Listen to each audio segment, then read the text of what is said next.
Welcome back, mystery lovers. Today's case is going to keep you on the edge of your seat. The case of the Harvey family. Bryan Taba Harvey, 49, was a local icon who rose to fame in the 1980s as the lead singer and songwriter of the indie band House of Freaks. Although he and his musical partner Johnny Hott went their separate ways professionally in the 1990s, they remained close friends. A dedicated musician, Bryan performed on stage for the final time on New Year's Eve, unaware that it would be the last night of his life. On the other hand, Kathryn Grabinsky, 39, found success as co-owner of World of Mirth, a popular toy store in Richmond's Carytown district. She was an artist who pursued various endeavors, including painting sets for community theater, working as a pastry chef, and waitressing.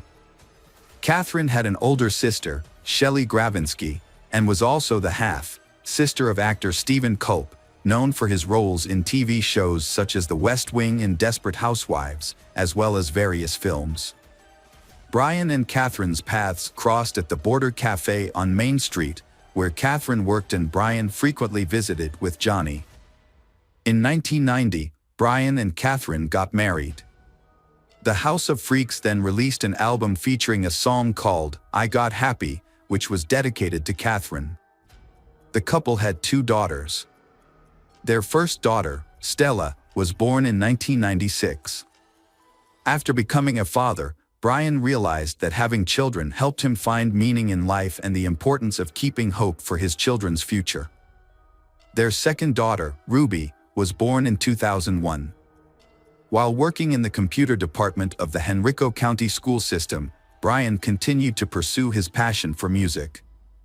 Meanwhile, Kathryn started her own business, opening a unique toy and gift store called World of Mirth in the Carytown neighborhood. The store was designed to be a welcoming space for parents and children to spend time together, and children are free to play with the available toys. Bryan Harvey's family lives in a quiet, quaint neighborhood south of Richmond.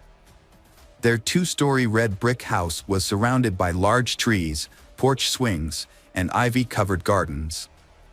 They had a cozy family room in the basement. The family was well respected and loved in the community, and it seemed no one had any ill will towards them. On New Year's Day, 2006, Bryan, his wife Kathryn, and their 2 daughters, Stella and Ruby, were preparing for a busy day. They were hosting a barbecue lunch for friends and family, a tradition they enjoyed every year on this day. They woke up early to get everything ready. That Sunday morning, Bryan went outside to collect the newspaper, absorbed in the front-page news. He didn't lock the door when he came back in, which wasn't unusual for them, especially on party days when friends would be arriving. The neighborhood was considered safe, so they didn't think much of it. However, on that day, Bryan was unaware that some criminals were secretly lurking nearby. Kathryn was busy in the kitchen, preparing cookies for the guests who were expected to arrive soon. Suddenly, she heard voices coming from the living room and thought that some guests had arrived early. But when she went to check, she was shocked to see 2 strangers instead of familiar faces. Later, Bryan, Kathryn, and their young daughter Ruby were ordered to go downstairs to the basement playroom. Stella, who had spent the night at a friend's house, had not yet arrived home. Once the family was in the small room, the intruders used electrical cords and packing tape to tie them up. The intruders told them that as long as they cooperated, no one would get hurt while they searched the house. Just as the intruders were starting to ransack the house, someone knocked on the front door at around 10 a.m. The leader of the intruders untied Kathryn and told her to answer the door.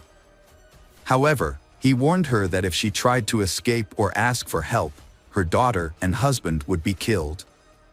Kathryn was in a difficult situation. Stella was about to arrive, and if she answered the door, she would put her daughter in danger. On the other hand, if she didn't answer the door, the intruder might get angry and hurt her family. In the end, Kathryn decided that it was best to cooperate, so she opened the door. Stella suddenly ran past Kathryn and into the playroom, where the family usually spent a lot of time together. Kathryn quickly intervened, stopping Stella's friend from following her. Kyron Perkinson, the friend's mother, later expressed her surprise at Kathryn's unusual behavior. When Perkinson asked Kathryn how she was feeling, Kathryn said she was not well. Then, she made a circular motion with her hand, mimicking a gun and pointing it at her head. This abruptly ended the conversation, and Kathryn shut the door. This strange gesture would later trouble Perkinson, wondered if Kathryn was trying to convey something. She wondered if Kathryn being monitored by the intruders. Perkinson left, intending to return later for a party. All 4 members of the Harvey family were now inside the house. Kathryn went back to the basement and found Stella had been securely tied up alongside the rest of the family. Everyone was caught helpless and defenseless. Chaos broke out unexpectedly and without any prior indication. The assailant revealed a knife taken from the Harvey's kitchen and began slashing the family members' throats. Angry that he had to wait so long for them to die, he ordered his accomplices to hit them hard on the head. However, the accomplice refused. The assailant then grabbed a claw hammer and ruthlessly struck the family members repeatedly until they stopped moving. After removing Kathryn Harvey's wedding ring, the assailants set the room on fire using wine as an accelerant to conceal evidence of their crimes. As they escaped from the scene, they ate a plate of freshly baked cookies from the kitchen counter and stole a laptop, DVD player, and other items. They rushed out and entered the getaway vehicle parked outside, where a woman was waiting. She was related to one of the robbers and had been on lookout duty during the incident. They quickly departed, leaving the scene as quietly as they had arrived. Later that day, around 1:30 p.m., Johnny arrived at the celebratory gathering. Upon opening the front door, he was met with a thick cloud of smoke and a strong burning smell. Alarmed, he alerted the neighbors. They quickly called 911. Firefighters arrived at the scene and put out the fire. However, they soon discovered 4 bodies in the smoldering basement. Despite initial appearances, investigators determined that the fire did not cause the deaths. Instead, they found evidence of a more sinister cause. The investigation was now treating the incident as a murder case. The scene was so heartbreaking that it left even the police and medical staff, who were accustomed to dealing with traumatic situations, utterly stunned and shocked. Some were even seen crying openly. The discovery that parents were made to watch their children being brutally killed, and that children were also forced to witness the brutal deaths of their parents, was especially devastating. Autopsies revealed that Bryan and Kathryn died from blunt force trauma to the head.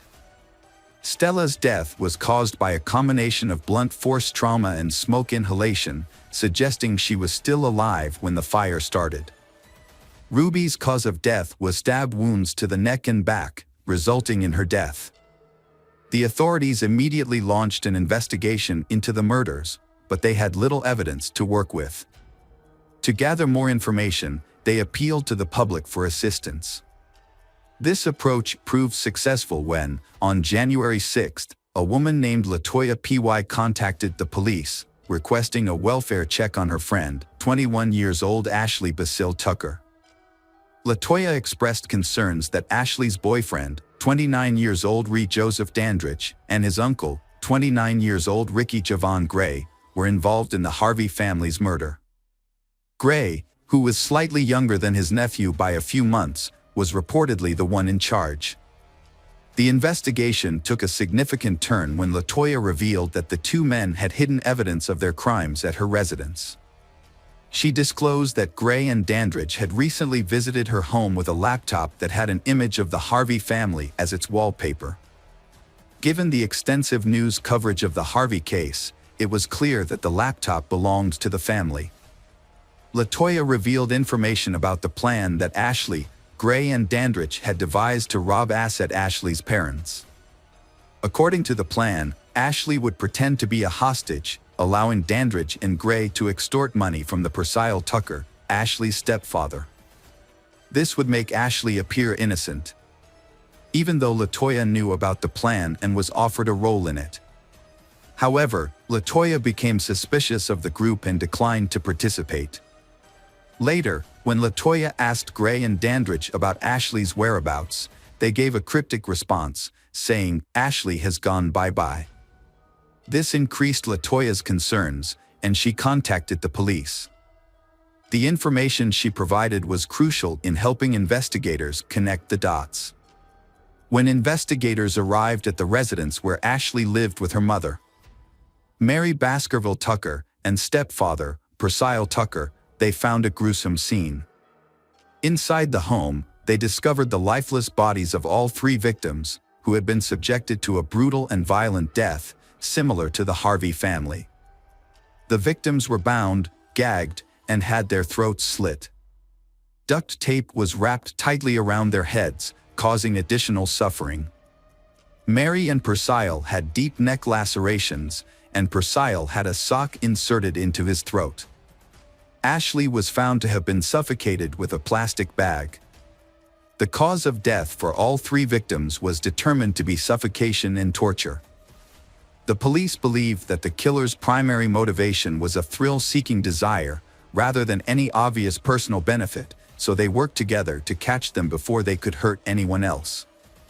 Similar to the Harveys, Persile and Mary live a quiet life with no known enemies. Percy works as a forklift driver, while Mary works for a cleaning service company.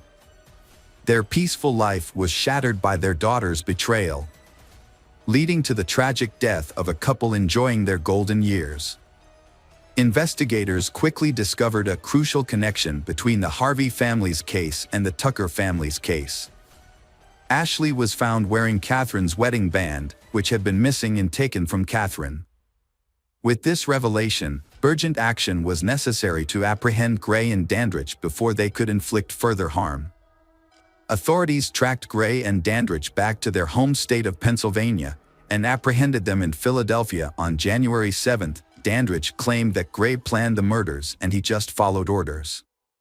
When faced with these accusations, Gray provided explicit and disturbing details of the two family massacres, explaining that financial gain was the primary motivation behind their actions. Notably, during the Harvey family murders, he was under the influence of an illicit substance called PCP, also known as phencyclidine or angel dust. This potent drug is known to cause auditory and visual hallucinations and often leads to aggressive behavior. During his confession, Gray showed no emotion, maintaining a chilling stare. His indifference to the lives he took led investigators to view him as a ruthless and heartless individual.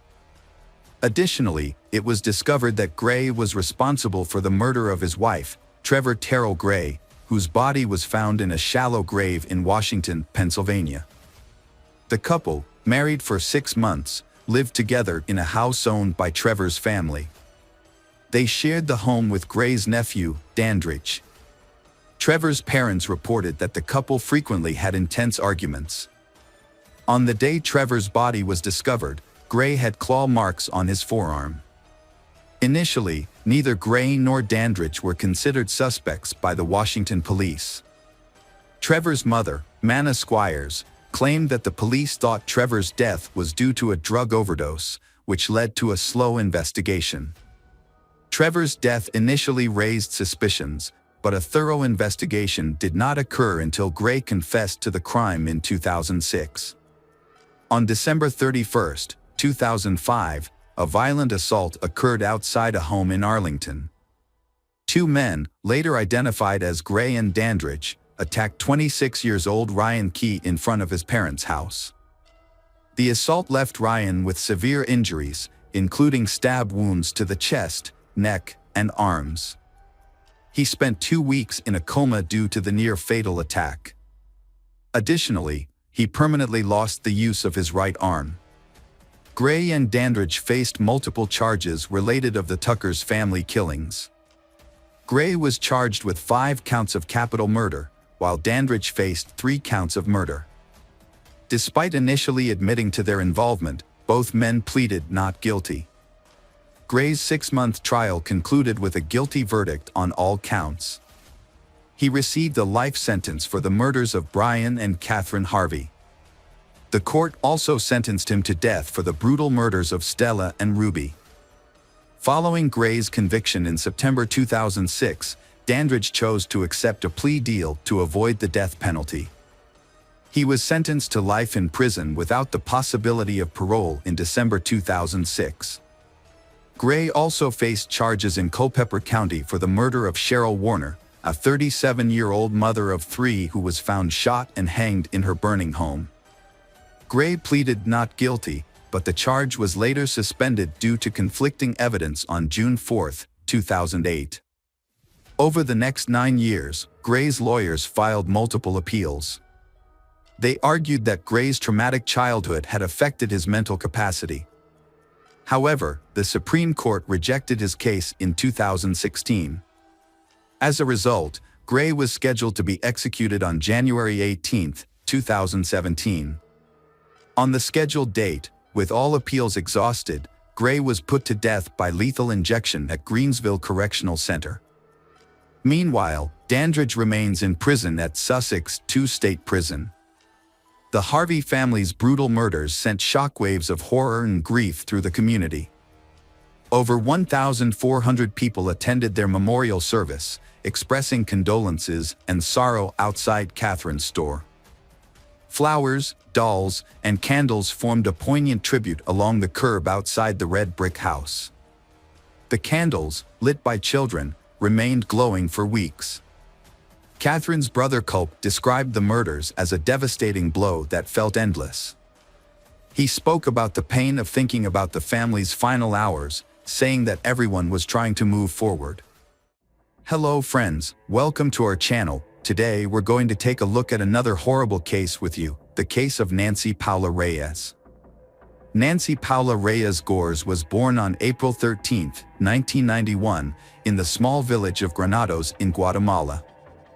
She grew up in a poor family with 4 siblings. Her parents, Jorge and Pren Gorzi, worked hard to provide for their children's education, hoping they could have a better life. Nancy attended school and later enrolled in a university in Delanua, where she studied business administration and document management. She was an exceptionally diligent student who earned top academic accolades. Despite her academic success, she struggled to find a promising career. During her studies, she worked as a cashier in a supermarket and was later promoted to administrator, but her career advancement stopped there. During her university years, Nancy was in a relationship with a young man and had 2 daughters. However, the relationship didn't work out, and they separated. The father did not financially support his children. Nancy continued to live with her parents, working at a supermarket, but saw no future prospects. With barely enough money for essentials, change was necessary. In 2013, her older sister moved to the United States, found a good job, got married, and settled well. Inspired by her sister's success, Nancy decided to transform her life. She chose to relocate to Europe, specifically Spain. At the time, she couldn't afford a one-way plane ticket or initial expenses. Nancy worked hard for years, saving enough to make her dream a reality. In July 2018, Nancy bought a ticket to Madrid, reassuring her parents that she would stay in touch regularly. Upon arrival, she planned to secure housing and a job. She brought a few €1,000 to cover initial expenses, such as renting a room and basic necessities, until she found stable employment. When Nancy left, she was 27 years old, and her daughters, who remained with their grandparents in Guatemala, were 7 and 5 years old. However, Nancy didn't stay in Madrid for long. She moved to Barcelona and later to Cadril, a city in the Spanish province of the same name. Nancy maintained regular contact with her family, calling home almost daily to check on their well-being and sending money back to support them. Despite not having a stable job, Nancy managed to make a living through various odd jobs, including cleaning for affluent families and caring for the elderly and sick. She never complained about her hardships. Instead, she told her family that Europe offered better opportunities and that she could earn more than she would have in her home country, even if she worked non-stop with no days off. It seemed Nancy was content with her lives. She even mentioned plans to bring her daughters to Spain once she had saved enough to rent a spacious home for the whole family. A significant romance developed in Nancy's life. Initially, she didn't reveal much about her personal life, citing a busy work schedule. However, in the spring of 2020, she told her parents that she had met a man named Carlos Andres Bustamante and started a romantic relationship with him. They met by chance while Nancy was searching for a new place to rent. As they navigated their challenges, they grew closer and eventually moved in together. Carlos, who was a year older than Nancy, didn't have a steady income at the start of their relationship and relied on odd jobs to get by. As a result, Nancy became the primary breadwinner, covering housing costs, bills, and often providing Carlos with money for his personal expenses.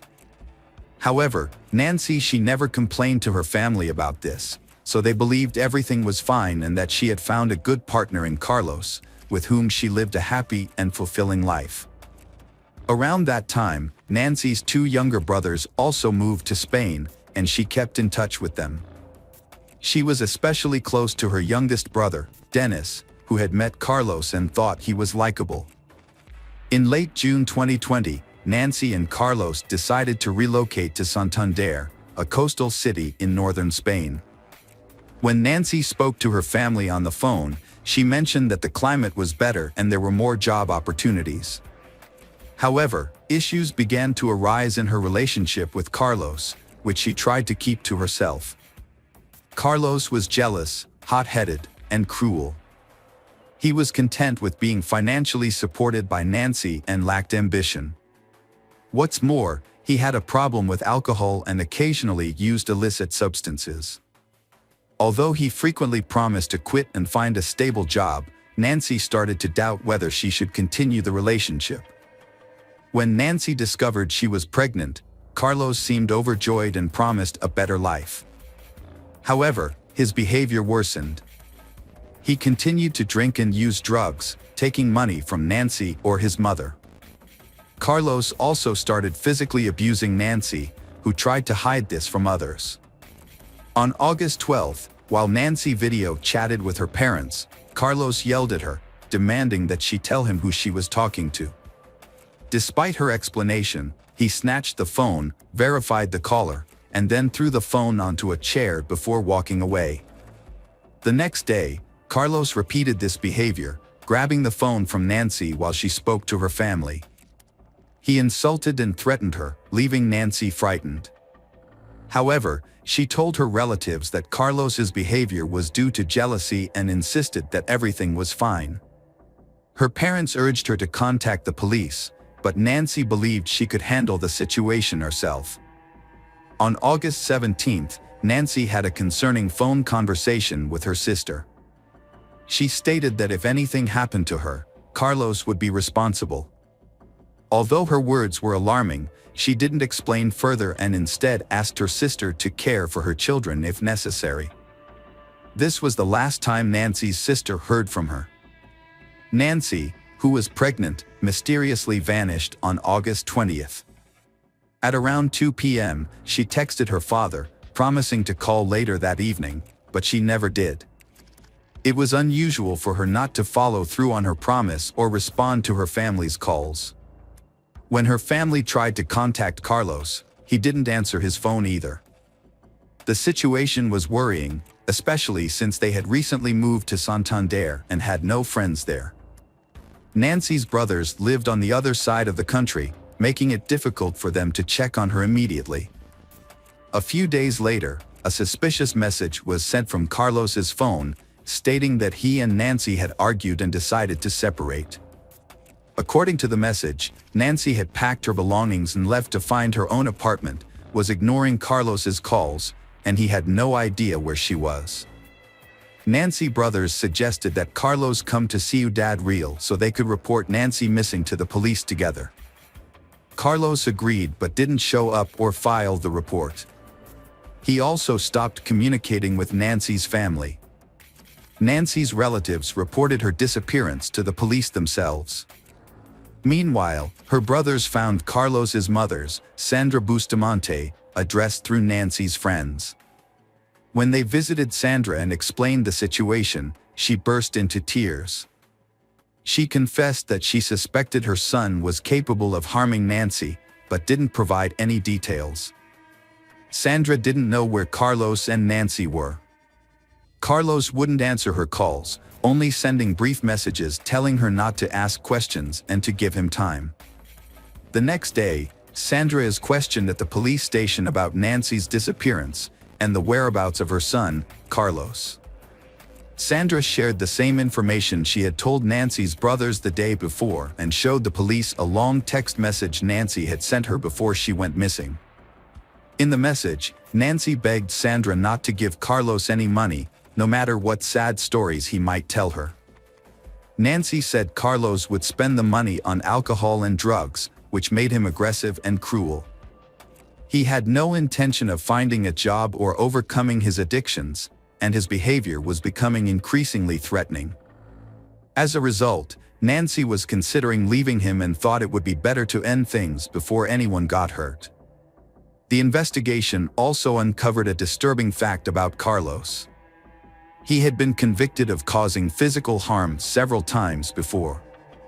One of his first victims was his own mother, whom he severely beat when he was 17 years old.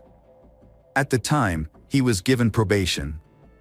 However, after leaving his family's home, he served short sentences for assaulting women he lived with and tried to have relationships with.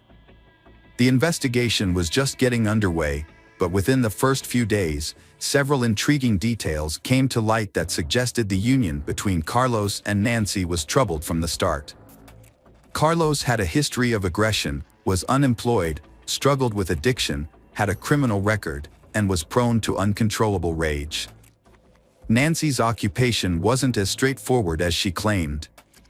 Her work generated substantial income, more than a housekeeper or caregiver could earn. In reality, Nancy offered escort services to wealthy individuals, including Spanish and other tourists, which is why she moved to Santander. Carlos initially accepted Nancy's occupation as it supported them financially. However, upon learning of her pregnancy, he became consumed by doubts about the child's paternity and grew intensely jealous of her continued work. His behavior became erratic, fluctuating between forbidding her from interacting with men and pressuring her to work for money. The man spent the money he took from his mother solely on himself and his vices. A disturbing discovery was made in a rented apartment, where Nancy and Carlos had been missing for nearly a week. Although Carlos had been in contact, he only sent messages and didn't reveal his location. On August 26, the police finally obtained a warrant to search their empty rental apartment in Santander, and what they found was shocking, leaving no doubt that Nancy was deceased. Blood was found throughout the apartment, with some attempts to clean it up. However, it was still visible in many areas. Further investigation revealed fragments of bones, hair, skin, and internal organs in the clogged drains of the bathroom and toilet. Forensic analysis confirmed that these remains belonged to the missing woman, Nancy. Although Nancy's body was not found in the apartment, evidence suggested that she had been brutally murdered and dismembered in the bathroom. Her remains were likely disposed of elsewhere. Carlos became the prime suspect in the case, but his whereabouts were unknown. A package for a small hatchet was found in the apartment with Carlos' clear fingerprints on it. Security footage from a local hardware store showed Carlos purchasing the hatchet, rubber gloves, and large trash bags on August 20th. He bought a small cart from an elderly vendor, who instantly recognized him from a photo. This led to his arrest and the start of a search for the body. The next day, Carlos went to a police station in Madrid. Trying to deflect suspicion from himself, he went to report Nancy missing but was immediately arrested as the main suspect in the gruesome crime. Carlos claimed he had no involvement, stating that he and Nancy had argued and parted ways on August 20th. He said he left the town in an emotional state and was unaware of any events involving Nancy afterward. He suggested that Nancy might have been attacked when she returned to the apartment to gather her belongings. However, his story was unconvincing, especially after police found his fingerprints on the hatchet packaging. In the following days, police thoroughly searched nearby wastelands, sewer systems, and the coastline with the help of dogs, but found no sign of Nancy. They then tracked Carlos's movements from August 20th to 26th using his mobile phone signals. The results showed he spent 3 days traveling along the coast, visiting the cities of Bilbao and Burgos before heading to Madrid. It was evident that Carlos attempted to conceal his actions. The investigation continued in Santander. On August 20th, surveillance footage revealed Carlos walking towards a large natural forest park in the evening. He returned to his apartment late at night and then exited again with a cart containing irregularly shaped bags. Carlos vanished from view upon entering the wooded area due to limited camera coverage. He reappeared later with a much lighter cart. After proceeding towards the railway tracks, he returned significantly lighter, indicating where the body might be. However, one question remained unanswered: where was the child?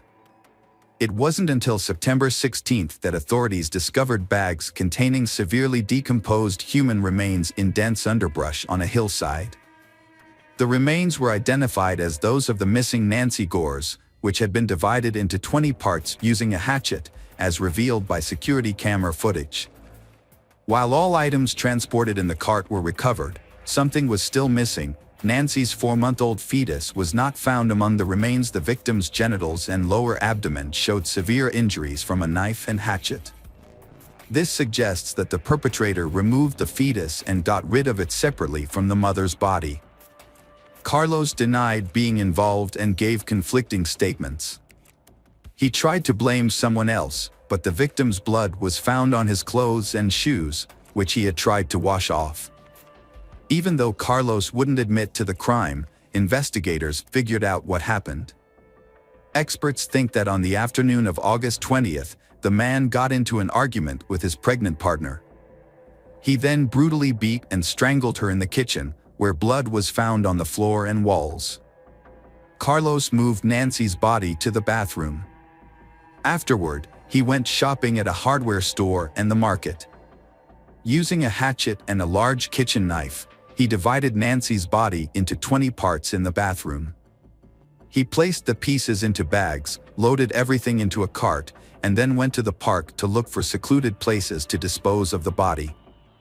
Late at night, he followed a pre-planned route deep into the park, scattering the bags in various locations, hoping they would never be found. During his trial, Carlos denied his guilt and claimed he loved Nancy. The whereabouts of the fetus he removed from her body remain unknown. From the time of the crime until his arrest in Madrid, Carlos lived off the money he stole from Nancy. He spent the money daily in bars across various cities. It took law enforcement nearly 2 years to investigate, gather evidence, and find witnesses, and the murder trial is scheduled to start in July 2022. In November of the same year, Carlos was found guilty of the premeditated, brutal murder of Nancy and her unborn child, as well as the dismemberment and desecration of her body. However, many considered the sentence handed down to the murderer to be too lenient. Carlos received a prison sentence of 25 years and 6 months. He was also required to pay €150,000 in compensation to Nancy's parents and daughters. Hello friends, welcome to our channel. Today we're going to take a look at another horrible case with you. The case of Yvonne Baldelli. Yvonne Baldelli was born on June 30, 1969, in a small town in Southern California. She was the youngest of 3 children born to Marjorie and James Fold, with 2 older siblings, Michael and Michelle. Yvonne was especially close to her sister Michelle from a young age. Tragedy struck when Yvonne was 13, with the loss of her mother after a long illness. Her father James remarried a year later to Lillian, who turned out to be a kind and caring stepmother. Yvonne and her siblings developed a wonderful relationship with Lillian, who treated them as her own. Yvonne pursued a good education and experimented with various career paths, but her true passion lay in fashion design. She dreamed of turning her hobby into a successful business. However, her personal life was marked by misfortune. She had 2 failed marriages, the last one ending in divorce from Kevin Baldelli in 2007. Adding to her woes, Yvonne underwent surgery in her youth, which was followed by complications that left her unable to have children. After her second divorce, Yvonne lived a solitary life in her small apartment, where her only constant companion was her beloved dog, whom she lovingly referred to as her child. Despite her challenges, Yvonne remained close to her family, calling her father and sister daily and making it a point to visit them at least once a month. In 2009, as Yvonne was approaching her 40th birthday, she met Bryan Brimmager, a married Marine with a young son. Despite being committed, Bryan was open to an extramarital affair and confided in Yvonne about his unhappy marriage, stating that his only reason for not filing for divorce was the welfare of his child. Yvonne was taken by Bryan's fit appearance and believed him. Having had a loveless marriage, she knew it was tough to leave, especially with kids. She didn't pressure him, thinking his child was the main issue. Little did she know, Bryan was a charming liar, using his looks to juggle multiple relationships and fake promises. It became clear that Brimmager, who was married, was having an affair with not 1, but 2 women. One of them was Yvonne, and the other was Christine Verhoeven, a beautiful blonde with many influential contacts. Christine worked as an analyst at the White House. When Yvonne found out that her lover, Bryan, was cheating on his wife with another woman, she decided to take action. Gathering her courage, she called Bryan's wife to inform her that her husband was having an affair, not only with her, but also with another woman. This shocking news sparked a major scandal, forcing Bryan to make a difficult decision. In the end, he chose Yvonne, although it's possible that she influenced his decision. A few months later, Bryan officially divorced his wife and moved in with Yvonne. At the time, he was still serving in the Marines, but he had been thinking about ending his military career for a while. They seemed genuinely happy, but Yvonne's family remained skeptical of her new partner, questioning the sincerity of his feelings for her. In the summer of 2011, Bryan started talking about making drastic changes to his life, including leaving the Marines, moving away from the city, and settling down on a tropical island. Yvonne shared his vision, supported him in everything, and was ready to follow him wherever he chose to go. She believed she had found the love of her life and adored him. By September, Yvonne decided to move to Panama's Carytown Island, a tropical haven. Her dream was to open a boutique, creating custom outfits for tourists. In early September, Yvonne, Bryan, and her dog flew to Panama, then took a ferry to Carytown Island, renting an oceanfront house. The island's hot and humid climate attracted tourists, especially divers and surfers, year-round. Bryan, a skilled guitar player since his teenage years, brought his instrument to the island with the intention of launching a music career, performing at various entertainment venues. Soon after settling in, he established connections with several local bar owners, and one of them offered him a gig. He would play in the evenings, entertaining the crowd, and as a token of appreciation, the audience would often buy him drinks, leading to a habit of heavy daily drinking. Yvonne's business, on the other hand, struggled to take off, with sluggish sales and meager profits. However, she persevered and found work at one of the bars. She also adopted a second dog, which she found on the island, and decided to keep. She maintained daily contact with her sister Michelle Valenzuela, sharing every detail, but her messages became increasingly brief and somber, causing concern among her family. Initially, the island seemed like a paradise to they. Yvonne had hoped that Bryan would propose, and they would have a romantic beach wedding. However, as time passed, Bryan showed no signs of rushing into marriage. Their relationship quickly began to deteriorate. In early December, Michelle became concerned when she stopped receiving messages from her sister Yvonne. Then, on December 14, 2011, Michelle received an unexpected call from Yvonne's boyfriend Bryan. He asked when he could come by to pick up his SUV, which he had left in Michelle's garage before he and Yvonne had traveled to Panama. This call surprised Michelle because it meant Bryan had returned to the US. But where was Yvonne? Why hadn't she come back or even reached out? Bryan told Michelle that he had explained everything in an email he had sent a few days earlier. He also claimed that Yvonne had sent Michelle a message explaining the situation. Michelle checked her messages but found nothing. So, she turned to her email and discovered two unread messages, one from her sister Yvonne and one from Bryan.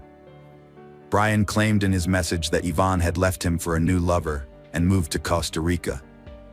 However, a message supposedly from Yvonne stated that she had left him after discovering his infidelity and that another woman, Christine Verhoeven, had given birth to his child.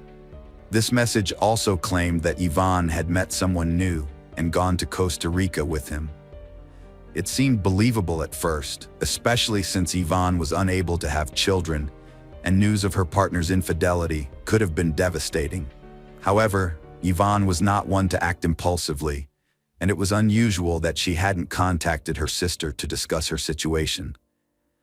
The tone of the message from Yvonne also raised suspicions as it didn't sound like her previous communications. Michelle suggested filing a missing persons report for Yvonne, but Bryan was hesitant, claiming she was fine and capable of taking care of herself. He insisted she would come home on her own, but his nervousness and quick departure after picking up his vehicle raised suspicions. Shortly after, a message from Yvonne's phone arrived, stating she would return home in January for their father's birthday. This brought Michelle some relief, and she decided to wait, hoping Yvonne would come back as planned. By mid-January, Yvonne remained missing and hadn't reached out. Meanwhile, Michelle was stunned to learn that Bryan had unexpectedly married Christine Verhoeven shortly before the new year began. What made this even more surprising was that he had only parted ways with his previous girlfriend a few weeks earlier. Michelle's concern for her sister's safety prompted her to report Yvonne missing to the police, as she suspected Yvonne hadn't actually gone to Costa Rica. An official inquiry to Panama confirmed her fears, verifying that Yvonne Baldelli had not left the country. Michelle's cousin, a programmer, helped trace the IP address of the emails supposedly sent by Yvonne from Costa Rica in December. The investigation revealed that the emails were actually sent from Dana Point, California, where Bryan was located. The same IP address was used for an email sent by Bryan himself. As the situation grew increasingly alarming, Michelle quickly informed the police of her discovery.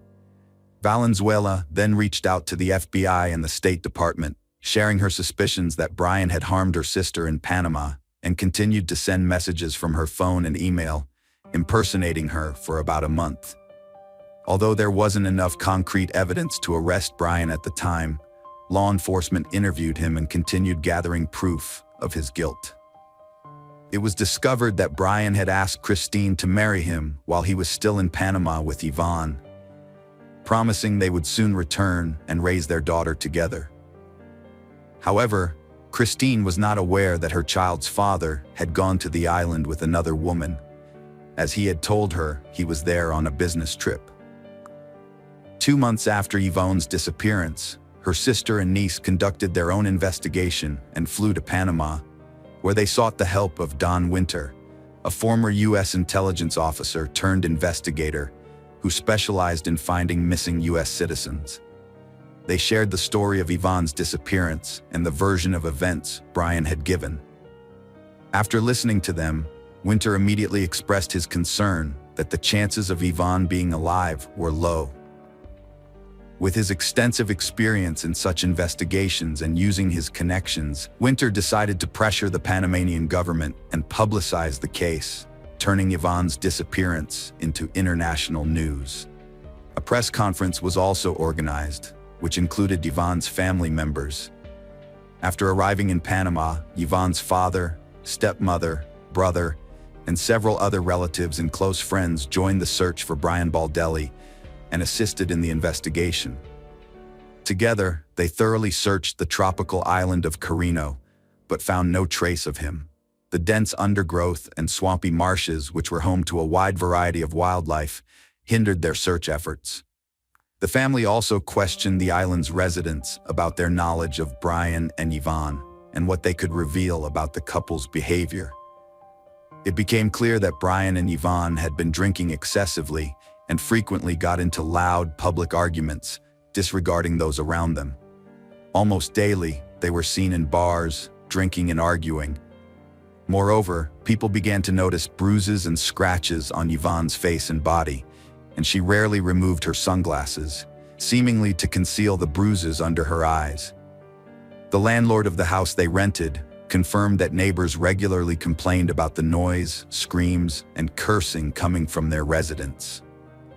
Meanwhile, FBI agents brought in a specialized team of divers to search the waters surrounding the island for potential evidence or remains of the missing woman. Unfortunately, these searches also yielded no results. From the start, Bryan was the main suspect in the case, but there was no solid evidence to charge him with. He repeatedly denied any involvement, sticking to the same story that his ex-partner Yvonne had run off with another man. It wasn't until September 21, 2012, that Bryan was finally questioned by the police and a search of his home was conducted. At that time, his wife Christine was at work and Bryan was unemployed, staying at home to take care of their child and enjoying his favorite hobby, playing golf. Bryan claimed Yvonne left him after discovering his child with another woman, but became anxious when police found Yvonne's laptop on his table. The laptop had messages sent after she supposedly left, including a photo of Yvonne with a bruise and a conversation between Bryan and his mistress about their secret affair. The search history showed queries about cleaning bloodstains and removing blood from a mattress. These pieces of evidence were significant but circumstantial, as neither Aon's body nor a mattress with bloodstains was found. The fact that Bryan had been sending messages pretending to be Aon didn't definitively prove his guilt. However, a discovery by Don Winter shed more light on the case. Before leaving Panama, Brimminger had sold a machete he owned to a buyer online. During their conversation, he jokingly said he had used the weapon once to finish off a stripper. Although the machete was seized for examination, it didn't initially yield any conclusive evidence. The long-awaited arrest was still pending. Meanwhile, the police had overlooked a crucial detail: Yvonne's bank card, which Bryan used after her disappearance to make it seem like she was still alive. Before returning to the US, Bryan went to Costa Rica and used the missing woman's card a few times, creating the illusion that she had fled there. He paid for his tickets in cash and withdrew money from different locations in San Jose, eventually draining the card before discarding it. However, Bryan didn't realize that he was caught on surveillance cameras at the ATMs. In July 2013, a year and a half after the woman vanished, her relatives, armed with evidence collected by the police, FBI agents, and Don Winter, finally succeeded in getting Bryan arrested. At first, he was held on charges of lying and obstructing the investigation, as there wasn't enough evidence to charge him with anything more serious at that time. By then, Christine had given birth to a second son just a week before his arrest, making Bryan a father for the second time. The authorities tried to have an open conversation with the suspect, offering him the opportunity to admit to the crime and reveal the location of Yvonne's body. However, Bryan consistently denied any involvement. His lawyer also claimed that since there was no body or direct evidence linking Bryan to Yvonne's disappearance, there was no proof of his guilt. In the swamp on the island of Carytown, a worker stumbled upon a gruesome discovery just 2 months after Bryan's arrest. While taking a shortcut through the underbrush, the worker spotted an army backpack partially submerged in the water. Curious about what might be inside, the worker opened the bag, only to be met with horror at the sight of a human skull. The worker immediately notified the police, who responded and took the backpack into custody for further examination. Inside, they found fragments of a human body, as well as the remains of 2 small dogs. The remains had been deliberately dismembered, placed in the bag, and discarded in a remote area, likely intended to never be found. DNA testing later confirmed that the human remains belonged to Yvonne. However, many of her limbs were missing. Further examination by pathologists revealed that Yvonne had suffered a brutal beating before her death, including a broken nose, cheekbone, and several missing teeth. When the unique chop marks on the victim's bones were matched to the machete's blade, it confirmed that the body had been dismembered with this weapon, as each blade has a distinct signature, similar to human fingerprints. With this evidence, Bryan was formally charged with murder, dismemberment, and concealing a crime. In 2014, Michelle Valenzuela got a cancer diagnosis, and after 6 months of intense treatment, realized it was futile. She dedicated her last months to seeking justice for her sister, testifying against Bryan and submitting evidence to the court despite her weakening health. Bryan assaulted Yvonne in a drunken rage after she discovered his affair, stabbing her to death. He then dismembered her body, killing her dogs, and hid the parts in a backpack in a swamp. Bryan fabricated a story about Yvonne leaving him, gaining sympathy from locals, and even found a new girlfriend. However, during the trial, his girlfriend testified against him, and he was forced to admit his guilt, claiming self-defense despite evidence showing he was fully aware of his actions. In the spring of 2016, Bryan was convicted of manslaughter and sentenced to 26 years in prison, with eligibility for parole in 2035. At sentencing, credit was given for his prior service in the Marines, which spared him from a life sentence.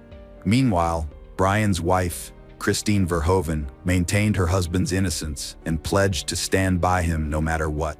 Hello friends, welcome to our channel. Today we're going to take a look at another horrible case with you. The case of Valeria Vivano.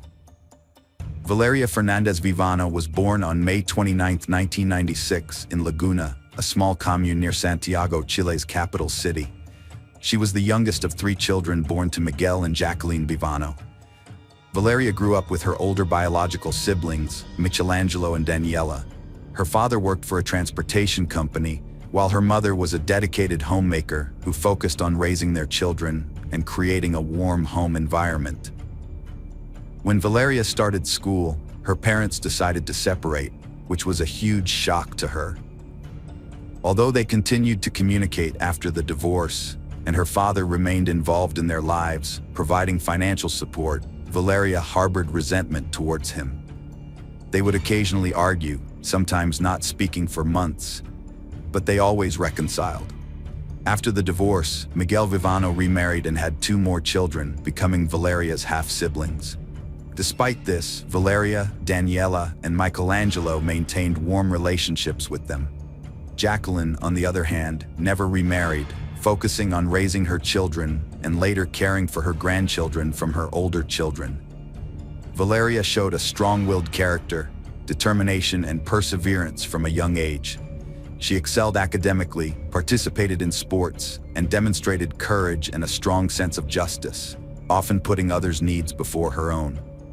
Valeria's desire to help those around her, protect the vulnerable, and fight for justice likely inspired her to pursue a career in law enforcement. After graduating from high school, Valeria enrolled in the police academy in Santiago, where she graduated with honors in 2016 at the age of 20. The following year, she joined the Chilean police force and began working in the capital's serious crimes unit. From the start of her career, Valeria demonstrated herself to be a dedicated and passionate law enforcement officer, driven by a strong sense of justice. She was deeply committed to her job, performing her duties with diligence and always ready to respond to any situation at a moment's notice. Whether it meant leaving in the middle of the night to investigate a crime scene, pursuing suspects at personal risk, or providing emotional support to those who had lost loved ones, Valeria was always willing to go the extra mile. Her colleagues praised her as kind, cheerful, and friendly, yet she remained a consummate professional and trustworthy partner. Over nearly 5.5 years of service, Valeria received numerous accolades and awards, rapidly advancing in her career and earning the respect of her peers and the admiration of her superiors. A highlight of her career was representing her department in Spain, where she spent 2 weeks in Madrid on an official visit, an experience that filled her with immense pride. By 2020, she had risen to the rank of assistant inspector. A 21-year-old rookie cop, Lionel Alejandro Contreras Canales, joined the precinct where Valeria worked, fresh from the police academy. Valeria took him under her wing, becoming his mentor in his first job.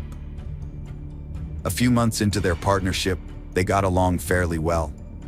Not much is known about Lionel's upbringing, but it's believed he came from a wealthy and influential family with a high-ranking official as an uncle, which gave him a life of comfort and luxury.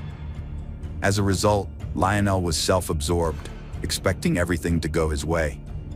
Valeria soon caught Lionel's attention, and he made several attempts to win her over, asking her out on dates, but she rejected him each time. Valeria was dedicated to her job and saw workplace romances as unprofessional. She was also strict with Lionel, viewing him as immature. Although Lionel was only 3 years younger, Valeria found his behavior childish and hoped to help him grow up. On May 29, 2021, Valeria turned 25. She celebrated her birthday at her mother's house, surrounded by many guests, including relatives, friends, and work colleagues. However, Lionel was not invited. Valeria intentionally left him out to avoid any potential awkwardness, as he had recently tried to rekindle their romance. When she talked to him about it, he only reaffirmed his feelings for her, which she wanted to keep private from their colleagues. Valeria looked upset despite the festivities. She was trying to conceal her sadness with a fake smile. The recent quarrel with her father had caused days of silence between them, and she had hoped he would put their differences aside and come to her party, giving them a chance to make up. But all he did was send a congratulatory message without even bothering to phone her. Jacqueline, Valeria's mother, noticed her daughter's distress and knew that the rift with her father was the cause of her sadness. Angry at her ex-husband's actions, she was convinced that Miguel would eventually reach out to Valeria and they would talk things through and reconcile. Tragically, Valeria and her father never got the chance to resolve their issues. 2 weeks later, she lost her life in a fatal shooting while on duty on June 13, 2021. Valeria was participating in street patrols and vehicle checks that night, searching for suspects related to a crime that had occurred the previous day in a suburb of the capital. The police had issued an alert for a white Kia Chato, believed to be driven by a suspected criminal who was likely armed and possibly accompanied by others in the car. Valeria was riding in a patrol car with her partner Lionel, driven by Deputy Commissioner Felipe Gilardo. They spotted the suspect's vehicle and immediately gave chase, without waiting for backup. The officers successfully intercepted and blocked the suspect's escape. Canales and Vivano jumped out of their vehicle, guns drawn, and yelled for the offenders to surrender and exit their car with their hands raised. Just then, a single shot rang out, and in the ensuing chaos, Valeria clutched her side and fell to the asphalt beside the police car. Reinforcements arrived simultaneously, and her colleagues heard the shot and saw that she was wounded, but they couldn't fully comprehend what had happened or who had fired. The criminals took advantage of the momentary confusion, sped away, and escaped the scene. Despite the swift arrival of medics and her colleagues' efforts to stop the bleeding, Valeria's life couldn't be saved. She was rushed to the nearest hospital, where top specialists fought to save her life for several hours. Unfortunately, due to severe blood loss and damage to vital organs, Valeria passed away on the operating table, never regaining consciousness. Valeria's family rushed to the hospital after hearing the news, but they were too late. Miguel, her dad, was overwhelmed with grief and regret, haunted by their recent petty argument. His guilt was so intense, it put his own health at risk. Valeria died in the line of duty during an operation to catch dangerous criminals, hailed as a hero for giving her life to ensure others' peace and safety. Local media extensively covered the story, praising her courage and selflessness. The public was shocked and captivated by the arrests, and soon the suspects were identified as 19-year-old Miguel Alejandro Cupin and his 17-year-old accomplice, whose name was not released due to his age. Both had previous convictions for minor crimes. In response to the arrests, Chile's president, Miguel Juan Sebastián Pinera, issued an official statement promising that those responsible would face the full extent of the law. As the investigation progressed, some facts didn't add up. Valeria's body was returned to her family after the autopsy and buried in a capital city cemetery, with hundreds attending the funeral. Her parents described the experience as a terrible nightmare. Notably, among those who carried Valeria's coffin was her colleague Lionel, who seemed more grief-stricken than anyone else. However, other colleagues reported that there had been recent tension between Valeria and Lionel, to the extent that Valeria didn't even invite him to her birthday celebration. Legal proceedings started right after the funeral against those arrested the next day. Initially, everyone thought the guilty ones were caught and proving it would be easy. But it soon became clear the investigation was flawed, with key details missed and evidence ignored. A month and a half after the officer's death, 2 employees were suspended for their alleged role in the incident. Valeria's parents were called to the prosecutor's office, expecting new evidence. Instead, they were devastated to learn from prosecutor Juan Carlos Carrasco that their daughter died from a bullet fired by her colleague. Subsequent investigations showed that the fatal shot was fired from a service weapon held by one of Valeria's co-workers. A same-day ballistics test confirmed this, but the results were tampered with, and the bullet's characteristics, shape, caliber, and weight were incorrectly recorded in the evidence locker. Furthermore, the bullet had passed through Valeria's body, but it wasn't extracted. Instead, it was reported to have been extracted, and the entry and exit wounds in the forensic reports were switched. The shot was fired into her back, not her abdomen. Furthermore, the detainees who were on trial, claiming to have confessed to their involvement and were on the verge of imprisonment, began filing complaints. They alleged that their confessions were obtained through torture and threats, and the pistol they had with them that evening was not even loaded. Moreover, their involvement in the prior crime that prompted the interception plan that fateful night remained unconfirmed. A surprising twist emerged in the public's perception of Vivano, transforming her from a tragic hero who died in the line of duty to an innocent victim betrayed by her own colleagues.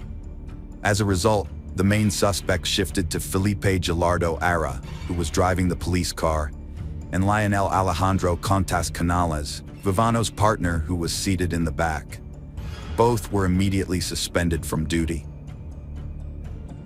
On August 5th, it was discovered that the fatal bullet came from a police-issued weapon.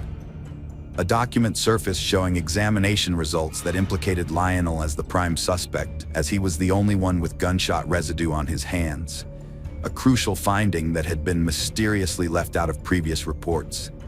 Additionally, several other vital documents, including ballistics examination reports and the pathologist's conclusions, were improperly stored in an archive box that had not been thoroughly reviewed. It remains unclear whether this was an accident, an oversight, or a deliberate attempt to conceal crucial evidence.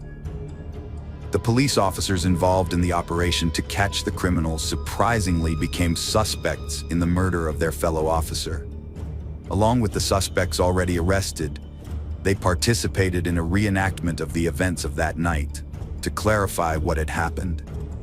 In the reenactment, Philippe, who was driving, explained that he could only see Valeria, who was sitting next to him in the front passenger seat, when she got out of the car.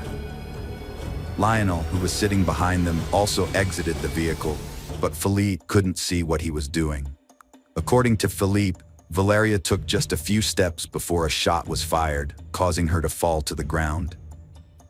At that point, Lionel rushed to help the injured woman and provide first aid to try to save her life.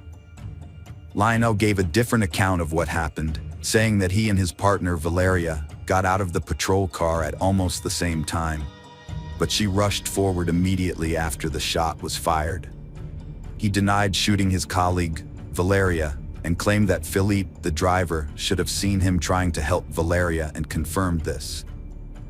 According to Lionel, he was the first to assist Valeria and tried to stop her bleeding to prevent her from dying.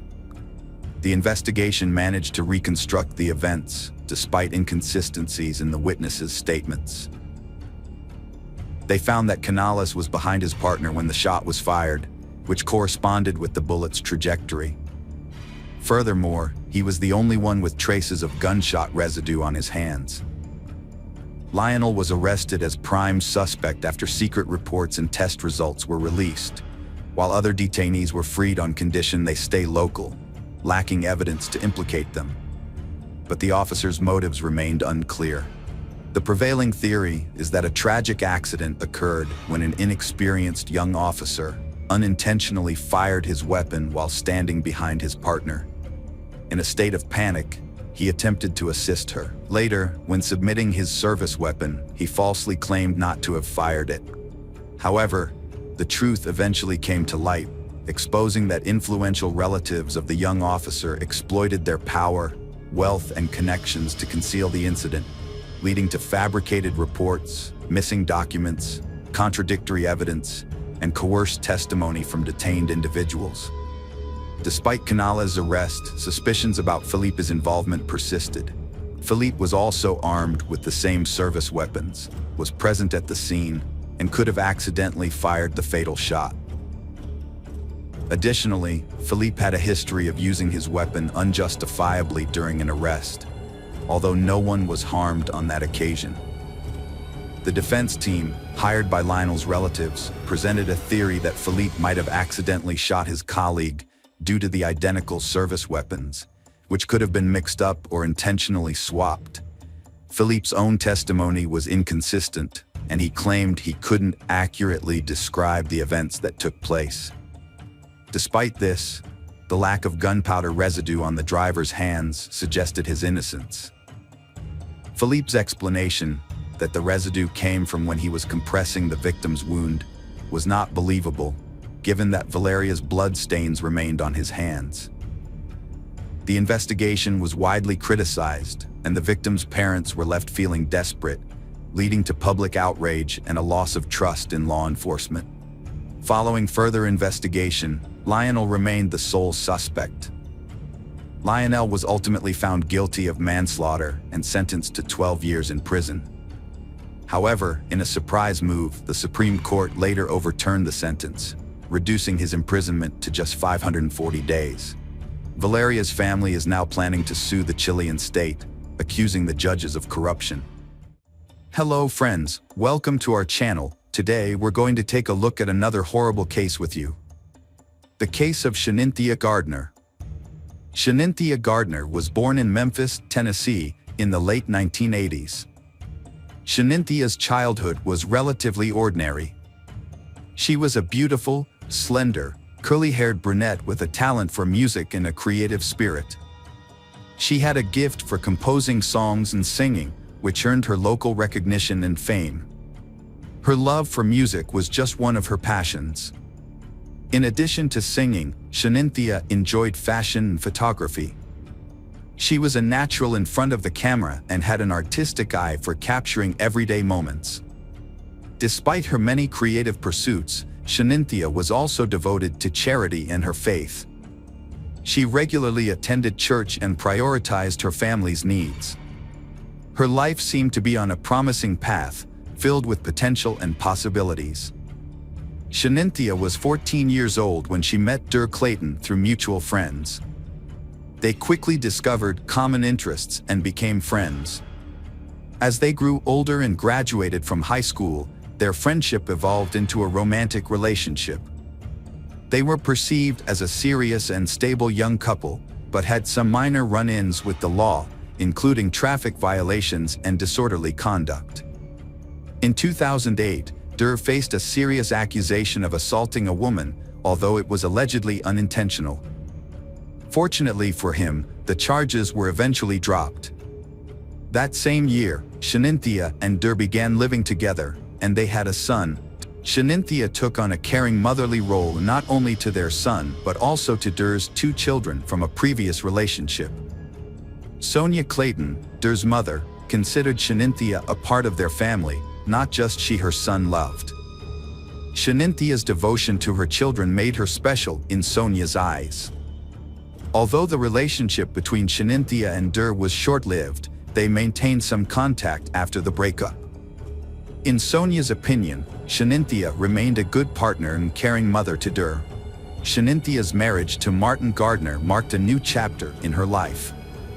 He brought joy and stability, and she won him over with her kindness and love for children. To Martin, Shanynthia embodied feminine tenderness and wisdom. Shanynthia and Martin's life together progressed quickly.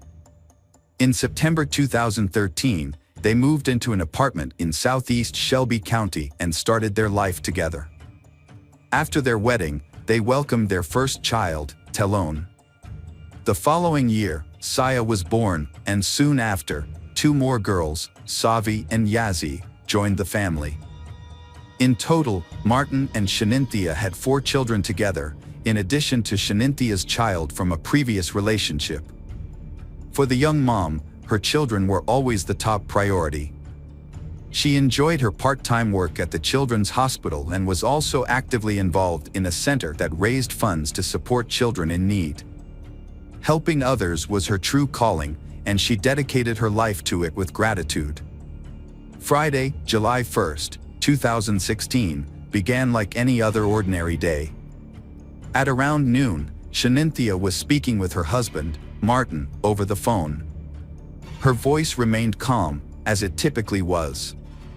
She told her husband she was going to watch a movie with the kids, giving no indication that anything was amiss on this ordinary day. However, during a quiet conversation between the spouses, a sudden and inexplicable madness took hold of Shanynthia. She grabbed a kitchen knife and entered the living room, where she attacked her 6-month-old daughter, Yazzie. The defenseless baby was caught off guard and her life was brutally cut short by the person she trusted most.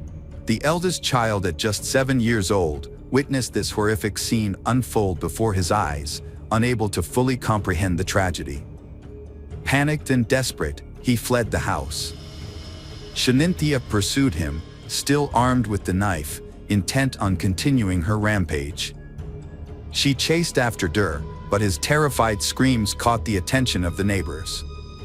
A couple of neighbors rushed outside after hearing screams and were met with a horrific scene that would haunt them. Shanynthia stopped attacking Dur when she realized she was being watched. However, the horror was far from over. Chania went back inside the house, where her children, Savi and Telone, were waiting. In a state of distress, she went upstairs to the bedroom where the younger children were, marking the end of their innocent lives. The witnesses quickly called emergency services, requesting help for Dur and his siblings. At that moment, no one could have predicted the tragic outcome that awaited the quiet neighborhood.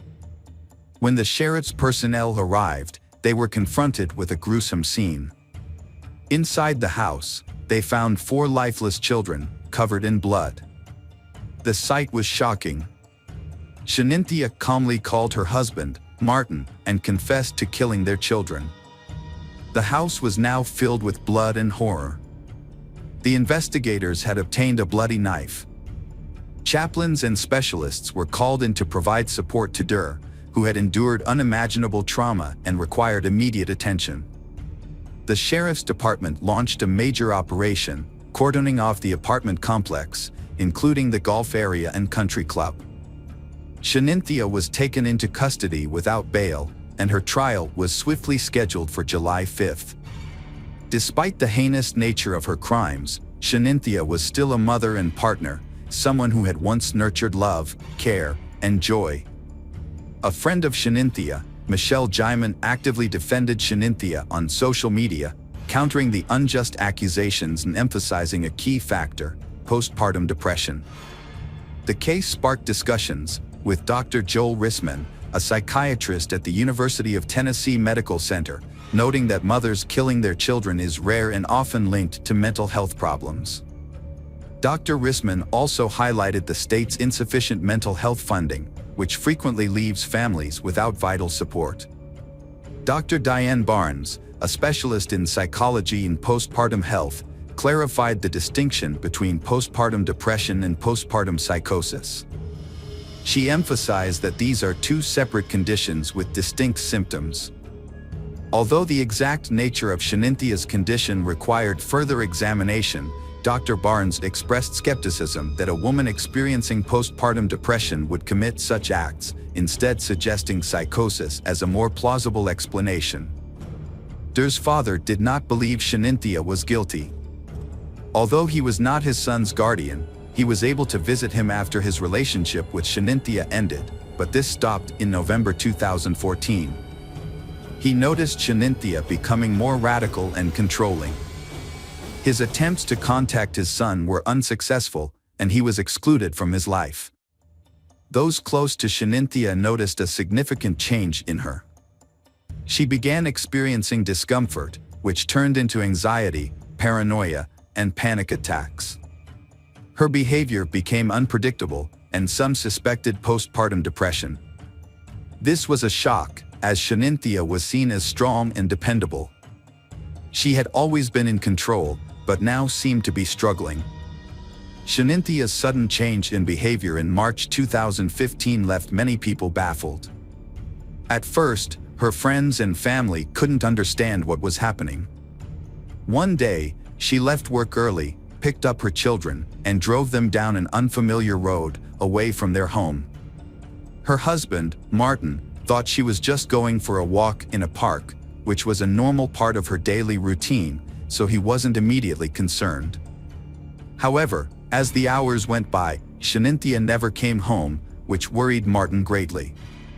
He decided to alert the authorities to look out for his wife, who was driving with their 5 children. Shaninthia drove over 74 miles east, from Memphis to Corinth, but it's unclear why she chose that destination, as she didn't know anyone there. She was later found in the emergency room of St. Francis Hospital, but the police didn't explain how she ended up there. Shaninthia had superficial cuts on her neck and one wrist. If she had attempted to harm herself, her children were the only witnesses, but they were too young to understand what was happening. Eventually, the authorities brought Shaninthia home. However, her behavior became even more unusual after that.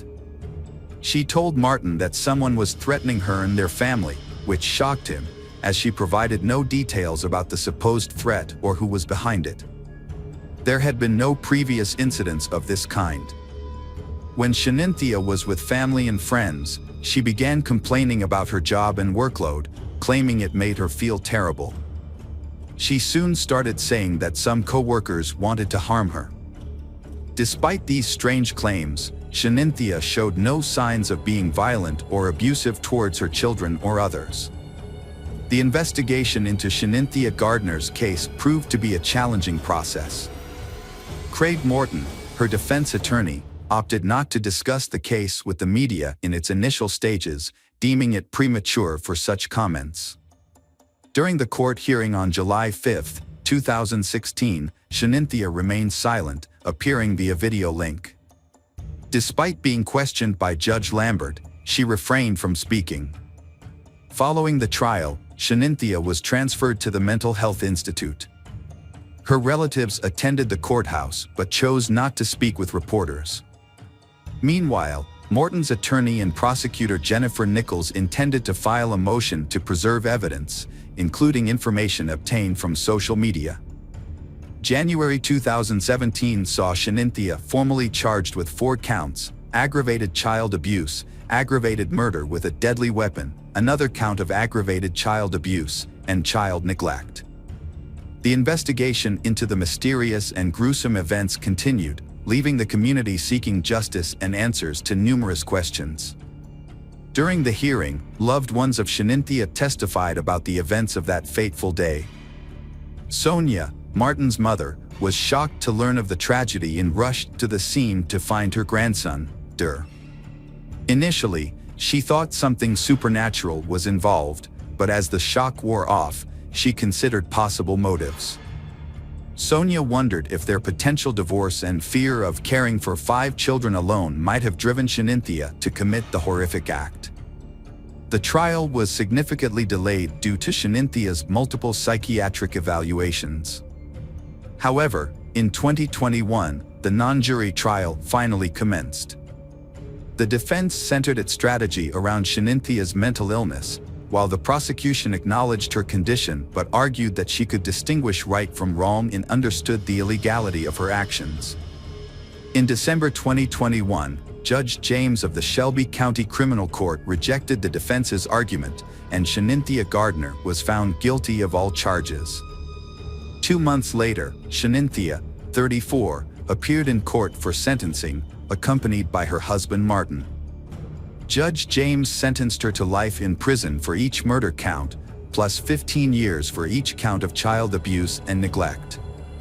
Shanynthia can apply for parole only after serving 51 years. Considering the 5 years she spent in prison before sentencing, she will be eligible for parole in approximately 46 years, at the age of 80. After the sentencing, the prosecutor expressed agreement with the decision, citing that it aligned with their goal of achieving justice for Martin and his children. Upon hearing the verdict, Martin felt a sense of relief knowing that Shanynthia would no longer be able to harm any more children. An evening vigil was held at the apartment complex where the family lived, attended by neighbors, family members, and law enforcement officers. The gathering was a tribute to the innocent victims, with attendees holding red and white candles and offering prayers for the departed souls. The Reverend Pastor of the Baptist Church emphasized that the vigil marked the beginning of the community's healing process. He noted that those present were united in their desire to support the surviving baby and his father during this challenging time. Der did not attend the memorial ceremony, with his grandmother Sonia explaining to the media that he was too consumed by anger to participate. The president and CEO of the Children's Hospital where Shanynthia worked extended condolences on behalf of the hospital staff. Martin's colleagues created a social media account to support him with the funeral arrangements for his 4 children. At the ceremony, Martin displayed remarkable strength and dignity in his speech as he shared a few words about his children and family. He concluded by emphasizing that his home was once filled with happiness when his children and Shanynthia were present, and that he would always cherish this memory. Hello friends, welcome to our channel. Today we're going to take a look at another horrible case with you. The case of Michelle Williams. Michelle was raised in Hurst, a suburb of Dallas, Texas, alongside her younger sister Laura.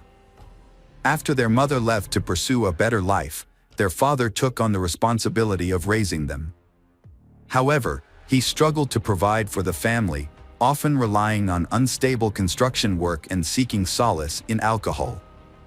In an attempt to make ends meet, Michelle's father devised and carried out schemes to obtain easy money. He would take jobs at factories, intentionally injure himself, and collect insurance payouts. Although this tactic initially worked, it was eventually exposed with the help of CCTV cameras at one of his workplaces, resulting in his arrest and imprisonment. Growing up in an environment filled with deception and manipulation, Michelle became accustomed to a life of dishonesty. She desperately sought escape from this reality, but the lies and deceit had become ingrained in her way of life, making it difficult for her to imagine an alternative. Michelle longed to grow up quickly and leave her impoverished life behind. By the age of 15, she had developed into an attractive young woman, drawing attention from both her peers and older individuals. Michelle soon discovers that she can use her femininity and charm to influence the men around her and get what she wants. As a result, she enters a series of romantic relationships with various men. At 17, Michelle drops out of school and marries 16-year-old Kenneth O'Brien, telling him she's pregnant. Kenneth takes responsibility for his young wife and unborn child, joining the army to provide for them. They move frequently, having 2 more children, but Michelle grows dissatisfied with their nomadic lifestyle and temporary military housing.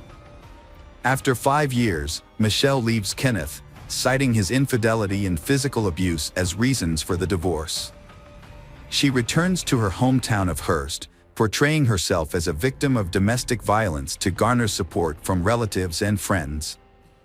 As Michelle rebuilds her life, she reconnects with an old classmate, Brandon, and falls in love.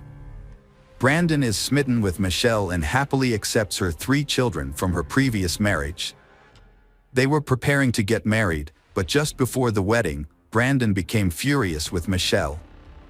He discovered that she had not finalized her divorce from her first husband. Michelle had been afraid to discuss the divorce with her ex-husband due to his abusive behavior, and as a result, she hadn't sent the necessary documents. With the help of a lawyer, they quickly resolved the issue, and they was able to get married in 1994. Initially, their family life was peaceful and routine. Brandon focused on growing his IT company, while Michelle worked as a dental assistant. However, Michelle had bigger aspirations. She began bringing home various dental equipment and supplies. Brandon's concerns grew as he suspected something was wrong. It was later revealed that Michelle had been stealing. Fortunately, they avoided going to trial. However, this incident marked the beginning of Brandon's trust issues with his wife. When neighbors reported that cars frequently visited their house while Brandon was at work, he installed a tape recorder in several rooms. Upon listening to the recordings, he discovered that various men were visiting their home throughout the day. Brandon conducted his own investigation and discovered that Michelle's first marriage ended in divorce due to her repeated infidelities, contradicting her claim that it was her husband's abuse. Upon learning this, Brandon reached his limit and requested a divorce. Enraged that Brandon was the one to initiate the split, Michelle sought revenge while he was away at work. Brandon had a valuable saltwater aquarium with thousands of dollars worth of fish. Michelle destroyed it by pouring Comet into the tank, killing all the fish. But that was not the end of her destructive behavior. Brandon's dog, Domino, was also a victim of Michelle's cruelty. She gave the dog sleeping pills, which led to its death. However, this was only the beginning of Brandon's nightmare. Michelle's actions continued to cause harm, and Brandon eventually learned the truth about her when his marriage was ruined. What Michelle did to Brandon was not an isolated incident. Her treatment of other men was even more shocking. It was later discovered that Michelle's first child was the child of her and John Paul Ray, a high school classmate of hers. Instead of telling John the truth, Michelle convinces Kenneth O'Brien that the child is his and he is forced to marry her. For 13 years, Kenneth believed the child was his child and even paid child support from age 5 to 18. After Michelle's divorce from Brandon, she moved in with John, the father of her first child. They lived together in a common-law marriage for 8 years. However, their relationship ended abruptly when John suspected Michelle of cheating on him. Michelle confirmed she was having an affair, which led to John moving out and leaving most of her belongings behind. She then met Greg Williams, a man with a history of marital failures, having been married twice before and having a daughter named Taylor from his previous marriage to Katie. After Greg and Katie's divorce in 2003, they shared custody of Taylor and maintained a good relationship, which made a formal child support agreement unnecessary. Greg was a successful and generous man who seemed like a perfect partner for Michelle. In 2007, Greg and Michelle had a daughter named Michaela, and they got married a year later. Their marriage seemed like the epitome of the American dream, with plenty of money, children, and love. Michelle appeared to have finally achieved the life she had always wanted. Greg came from a family with strong principles and had achieved success through his own hard work from a young age. He was a sports enthusiast and a black belt in martial arts. Both Greg and Michelle owned guns, which they kept in their home in Keller. Michelle kept a silver .40 caliber pistol in a safe, while Greg stored his black LAA .45 caliber gun, always loaded, in a case under his bedside table. Despite their differences, they was committed to making their marriage work. They regularly hosted birthday parties for their children from previous relationships at their home in Keller. Michelle's adult children frequently hosted barbecues and pool parties at their home, which was always filled with friends. Despite their idyllic suburban life and bright daughter, Michelle and her husband Greg didn't fit the traditional American couple mold. They had met through an online forum for those interested in bondage, domination, sadism, and masochism, and their raucous adult gatherings had drawn numerous complaints from their neighbors. On October 13, 2011, at 4:40 a.m., an emergency call was made by a frantic woman, claiming she and her husband had been attacked by an intruder. She reported being injured and her husband shot. Police quickly arrived at the scene, discovered a blaring television and a baby sleeping on the couch inside the house. Michelle's daughter was fast asleep and unharmed during the incident. However, Michelle's behavior raised suspicions among the police officers who arrived at the scene. Despite claiming to have just experienced a burglary and assault, Michelle appeared remarkably calm and composed. Her hair was styled, and she was fully dressed, which seemed inconsistent with her story. The police soon cordoned off the entire gated community and thoroughly searched the home. As the investigation progressed, Michelle was taken to the Keller Township Police Station for further questioning. Over several hours of interrogation, her account of the events began to unravel. Michelle initially claimed that an intruder, dressed in black, had struck her on the head with a wrench. She alleged that she fell to the ground but remained conscious and heard a gunshot. According to her, the intruder then fled through the back door. However, the evidence at the scene contradicted her story. Greg Williams, the victim, was found shot in the head while lying in bed. A .45 caliber handgun and a wrench were discovered near the back door, but the circumstances suggested that Michelle's account was not entirely credible. The investigation found no fingerprints on the weapons and no signs of forced entry. The family's valuables, including a large sum of cash, were left untouched. Security footage revealed that the only car to enter the gated community before the crime belonged to a newspaper delivery person. Michelle attempted to mislead the police by fabricating a story about the attack. She even went so far as to injure herself with a wrench and stage the scene. However, detectives noticed inconsistencies in her account.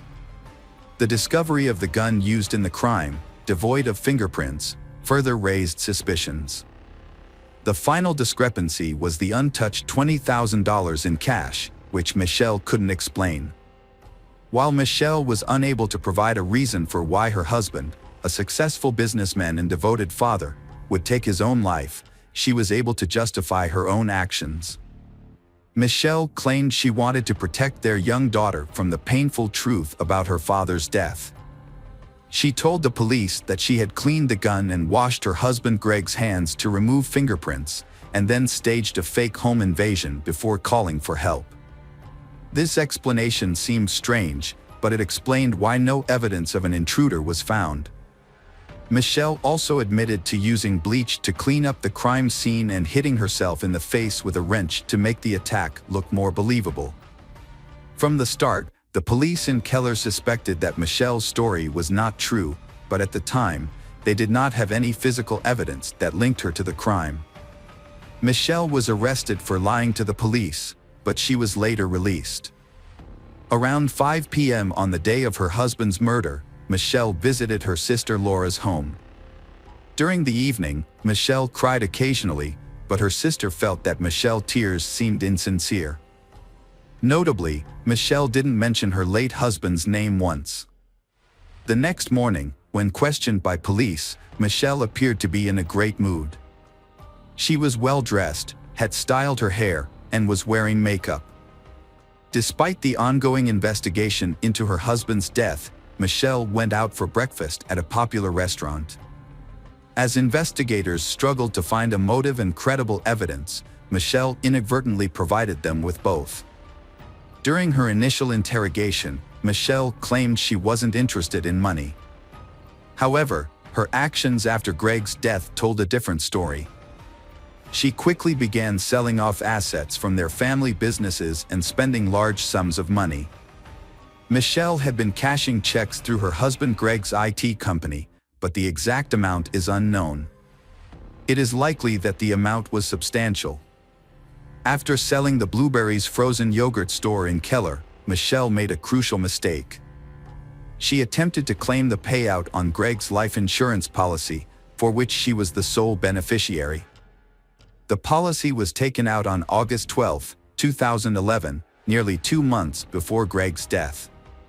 However, Michelle overlooked a key detail: the policy did not cover Greg's death since he had taken his own life.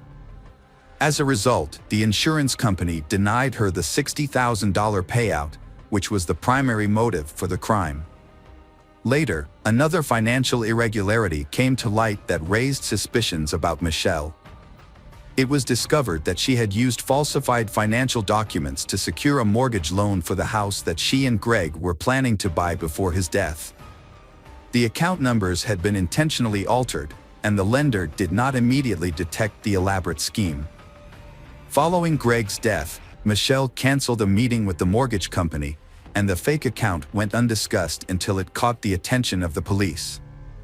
Despite the scrutiny, Michelle felt confident in her ability to avoid consequences and wrote a check for $188,000 to attorney Kenneth Wincorn. She then took a week-long vacation to Grapevine with her children.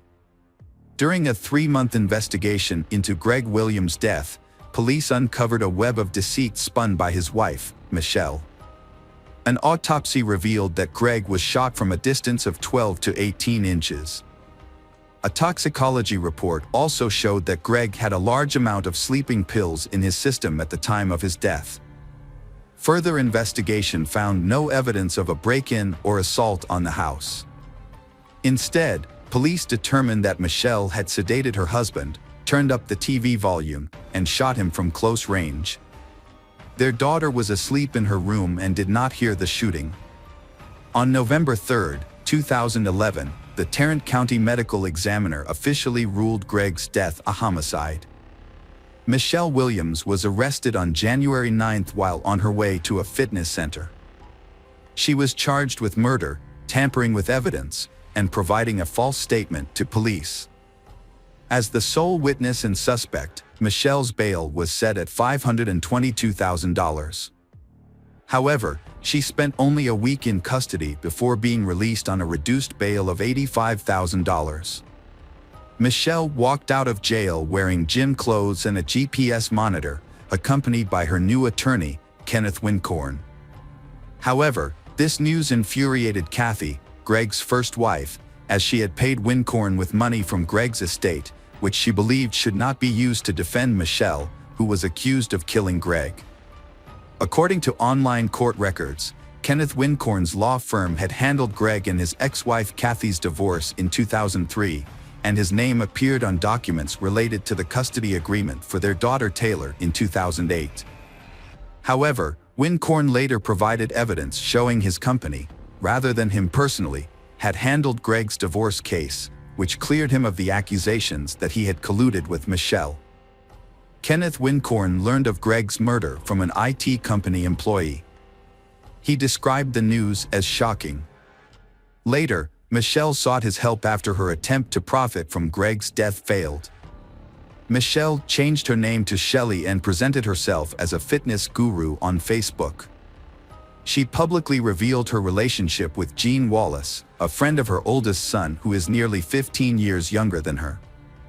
Shelley and Gene opened a fitness club in Bedford and actively promoted it online. Michelle spent the next few months attending court hearings, enjoying her new relationship, and participating in fitness classes while wearing a GPS tracking ankle bracelet. Her courtroom attire often included miniskirts, knee-length boots, and revealing blouses. According to Greg's ex-wife Kathy, Michelle never showed any signs of mourning Greg's death. Rob Conover, a friend of Greg's for over 20 years, attended many of Michelle's hearings. He observed how Michelle skillfully manipulated police officers, portraying herself as an innocent woman in need of protection.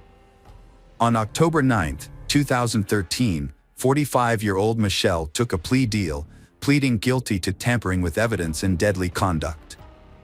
Michelle Williams has been sentenced to 18 years in prison for tampering with evidence and engaging in deadly, dangerous conduct. This is a third-degree felony that is only recognized in a few states.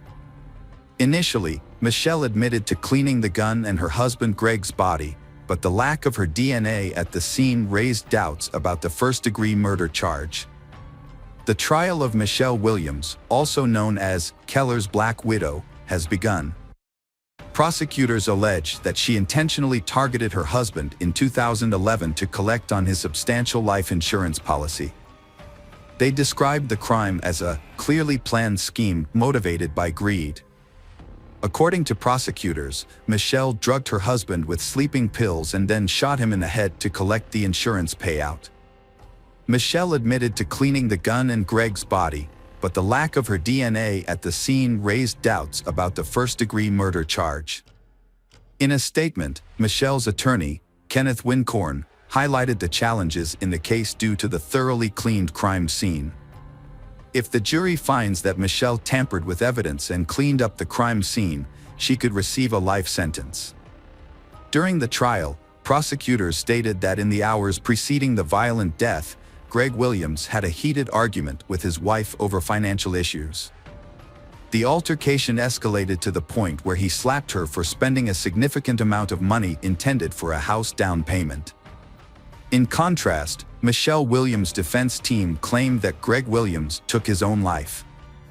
Defense attorney Clay Graham added that Greg Williams frequently struggled with depression and was known to use sedatives and steroids regularly. Michelle Williams' husband, Greg, was found dead with a self-inflicted gunshot wound. Michelle stated that she attempted to cover up the incident to shield her 4-year-old daughter from the truth.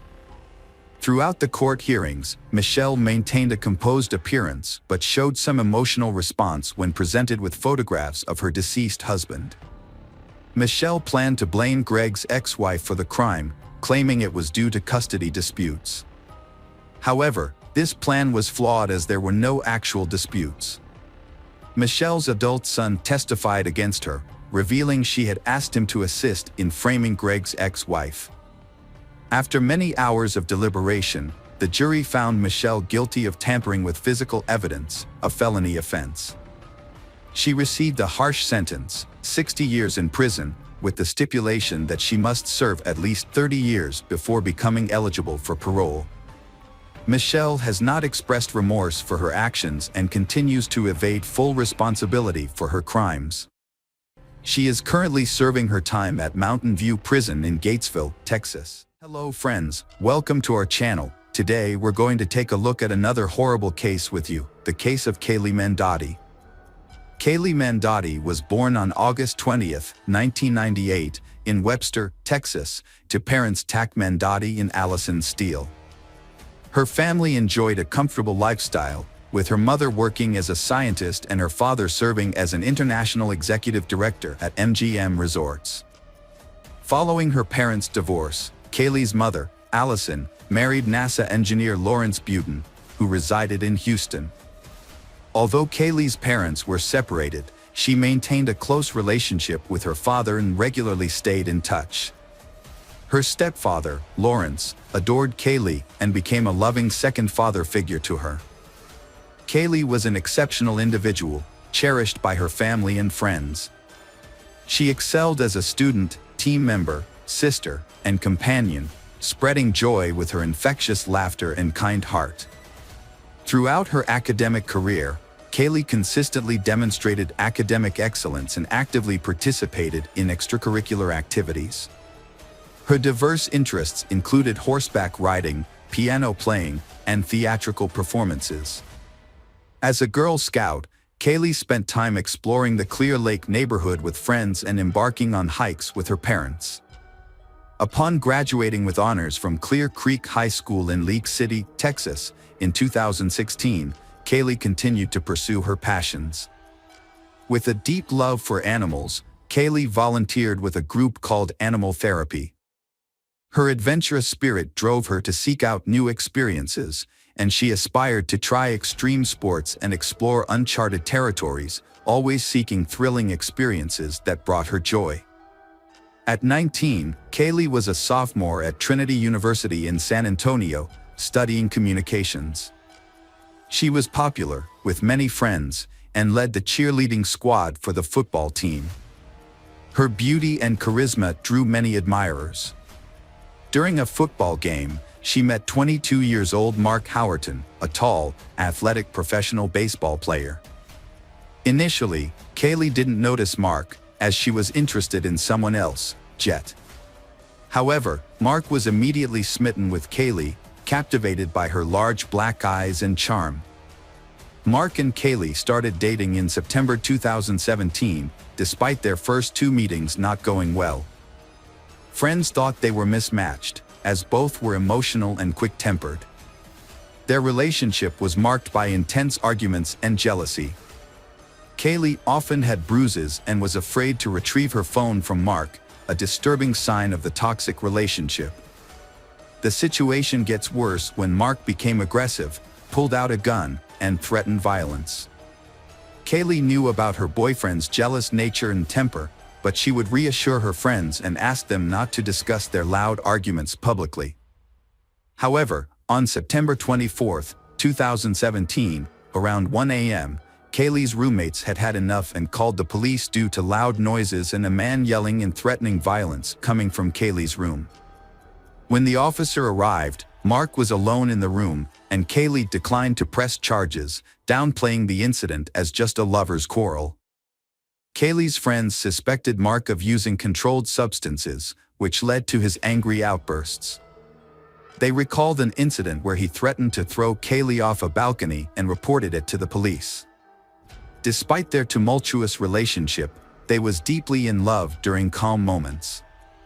On October 29th, they attended the Mala Luna Music Festival in San Antonio, a major event with gothic and industrial music. Mark and Kaylee were enjoying a fun time with their friends at a festival until Kaylee's ex-partner unexpectedly appeared, causing tension between Mark and Kaylee. They got into a big argument and left the festival early. Their friends didn't see them again that night. 6 hours later, Mark pulled up to a hospital in his black Mercedes, frantically seeking help. The medical staff found Kaylee unconscious and partially undressed in the front seat. The car was a mess, with her clothes scattered everywhere, and she was slumped forward, unresponsive. The hospital staff rushed Kaylee to the emergency room, where Mark revealed that they had taken illegal substances before the festival. This information helped doctors treat her for a possible overdose. Kaylee was then transferred to a specialized medical facility in Kyle, Texas, where a nurse with expertise in intimate assault cases examined her. The nurse found additional bruises on Kaylee's arms, legs, and ear. Further examination revealed that Kaylee had suffered blunt force trauma to the face and head, which ultimately led to her death. It became clear that Kaylee had been Kaylee of a fatal assault. Police launched an investigation into the death of Kaylee Mendotti, focusing on Mark as the primary suspect since he was the last person seen with her on the night of her death. During police interviews, Mark raised suspicions by repeatedly changing his story and omitting crucial details. Surveillance footage revealed that he and Kaylee had been to places that Mark had not mentioned in his account. As the investigation continued, it was discovered that Mark had a history of aggressive behavior towards Kaylee, according to her friends and family. One of her sisters even expressed fear of him. The police uncovered previous incidents of violence between they, including an instance where Mark hit Kaylee's head against a car window and vandalized her dorm room at Trinity University. When Kaylee's parents learned about Mark's history of abuse, they were devastated. Her mother, Allison Steele, filed a lawsuit against Trinity University, alleging that the school failed to protect her daughter from Mark's attacks. The lawsuit, filed in Becker County District Court, also named Mark as a defendant, claiming that he killed Kaylee in a jealous rage. The lawsuit claims that Mark Howerton assaulted 19-year-old Kaylee Mandotti, resulting in her death. It also alleges that Trinity University staff, administrators, and campus police were aware of Howerton's violent behavior and threats to harm Kaylee, including physical harm and breaking her face. Despite this knowledge, the university failed to take action to protect Kaylee in the weeks leading up to her death. A Trinity University spokesperson declined to comment on the lawsuit, citing the ongoing legal process. The lawsuit states that the university's inaction, despite numerous reports of harassment, intimidation, domestic violence, and gender discrimination, led to Kaylee's tragic death. The lawsuit argues that if Trinity University had intervened as it should have, Kaylee's death could have been prevented. The university failed to follow its own policy on investigating and responding to potential cases of relationship violence and harassment. After an incident in his dorm room, Mark was banned from campus for a year due to a criminal trespass order. Despite this, he continued to violate the order. Furthermore, detectives uncovered numerous accounts of Mark's violent behavior towards Kaylee during their relationship. One of Kaylee's sisters reported that Mark threatened to throw Kaylee off a balcony during an argument. Another sister claimed that Mark threatened to shoot some of Kaylee's ex-boyfriend's brothers with a gun. Based on these allegations, the police issued a warrant for Mark's arrest in February 2018. He turned himself in to the authorities. Following the discovery of Kaylee's disarrayed room at the university, Mark faced multiple charges, including criminal acts, intimate violence, and abduction. However, he pleaded not guilty to all charges. The first trial regarding Kaylee's death began in December 2019. Prosecutors argued that Mark, known for his volatile temperament, fatally assaulted Kaylee in a fit of rage. They claimed that he drove her around for nearly 6 hours before taking her to the hospital. In his defense, Mark's lawyers suggested that Kaylee's death could be attributed to various factors, including the presence of banned substances in her system, which may have caused a spike in blood pressure or head trauma during intimate activity. Kaylee's mother described the injuries on her daughter's body as severe, comparable to those from a plane crash. The injuries were indeed extensive, as evident from photos shown to the Bayhart County jurors. The images depict Kaylee, a sophomore at Trinity University from San Antonio, Texas, with severe bruises, red marks and scratches all over her body, from head to toe. Both her eyelids were swollen and bruised. Only her back and the back of her legs showed no signs of injury. Dr. Susanna Dana, the forensic pathologist who conducted Kaylee Mandotti's autopsy, took graphics and photographs that revealed a subdural hematoma on the right side of Kaylee's brain. This type of injury is typically associated with traumatic brain damage. Kaylee's father, Tilak Kaylee, became emotional after seeing 2 photos of his daughter in the ICU, where she lay in a vegetative state, surrounded by numerous tubes, with her face barely visible. Dr. Susanna Dana testified about the severe head and facial injuries she found on Kaylee. These injuries included a dent in her skull, eye trauma, and extensive bruising on her jaws, mouth, gums, lips, and cheeks. There were also hemorrhages in both eyes. Dr. Dana concluded that Kaylee's death was caused by head and facial trauma from a blunt object. However, Dr. William Anderson disagreed with this conclusion after reviewing the autopsy results. He pointed out that there were no fractures in the eye sockets, nose, or face, which suggested that Kaylee was not attacked from the front.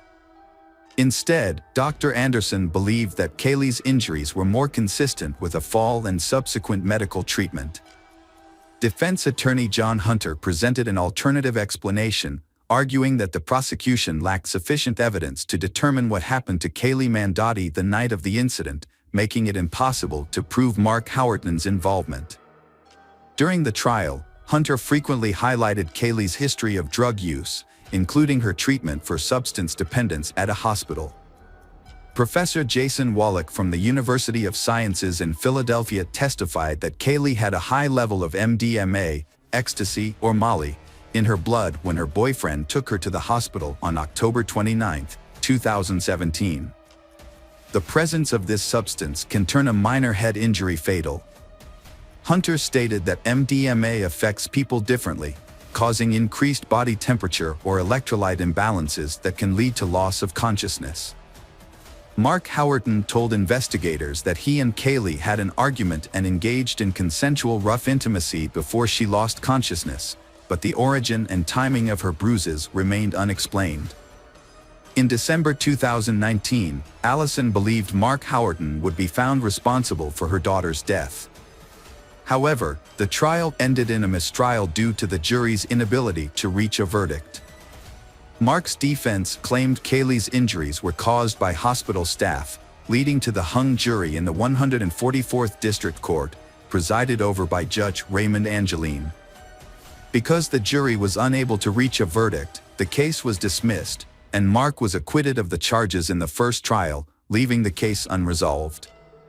District Attorney Joe Gonzalez, who had been handling the case from the beginning, expressed disappointment with the outcome and stated that he would review the case again. During this time, Kaylee's parents, Allison and Lawrence, began their own investigation. They gathered evidence and autopsy reports from the police and focused on a small, round bruise near their daughter's ear. They speculated that Mark might have hit her head against the car window, causing her to hit the door lock and get bruised. They hoped this new information would establish Mark's guilt. Lawrence found a similar Mercedes to Mark's and recreated the incident with photos. With the Texas Rangers' help, Lawrence got records and affidavits for an arrest warrant for assault and mischief.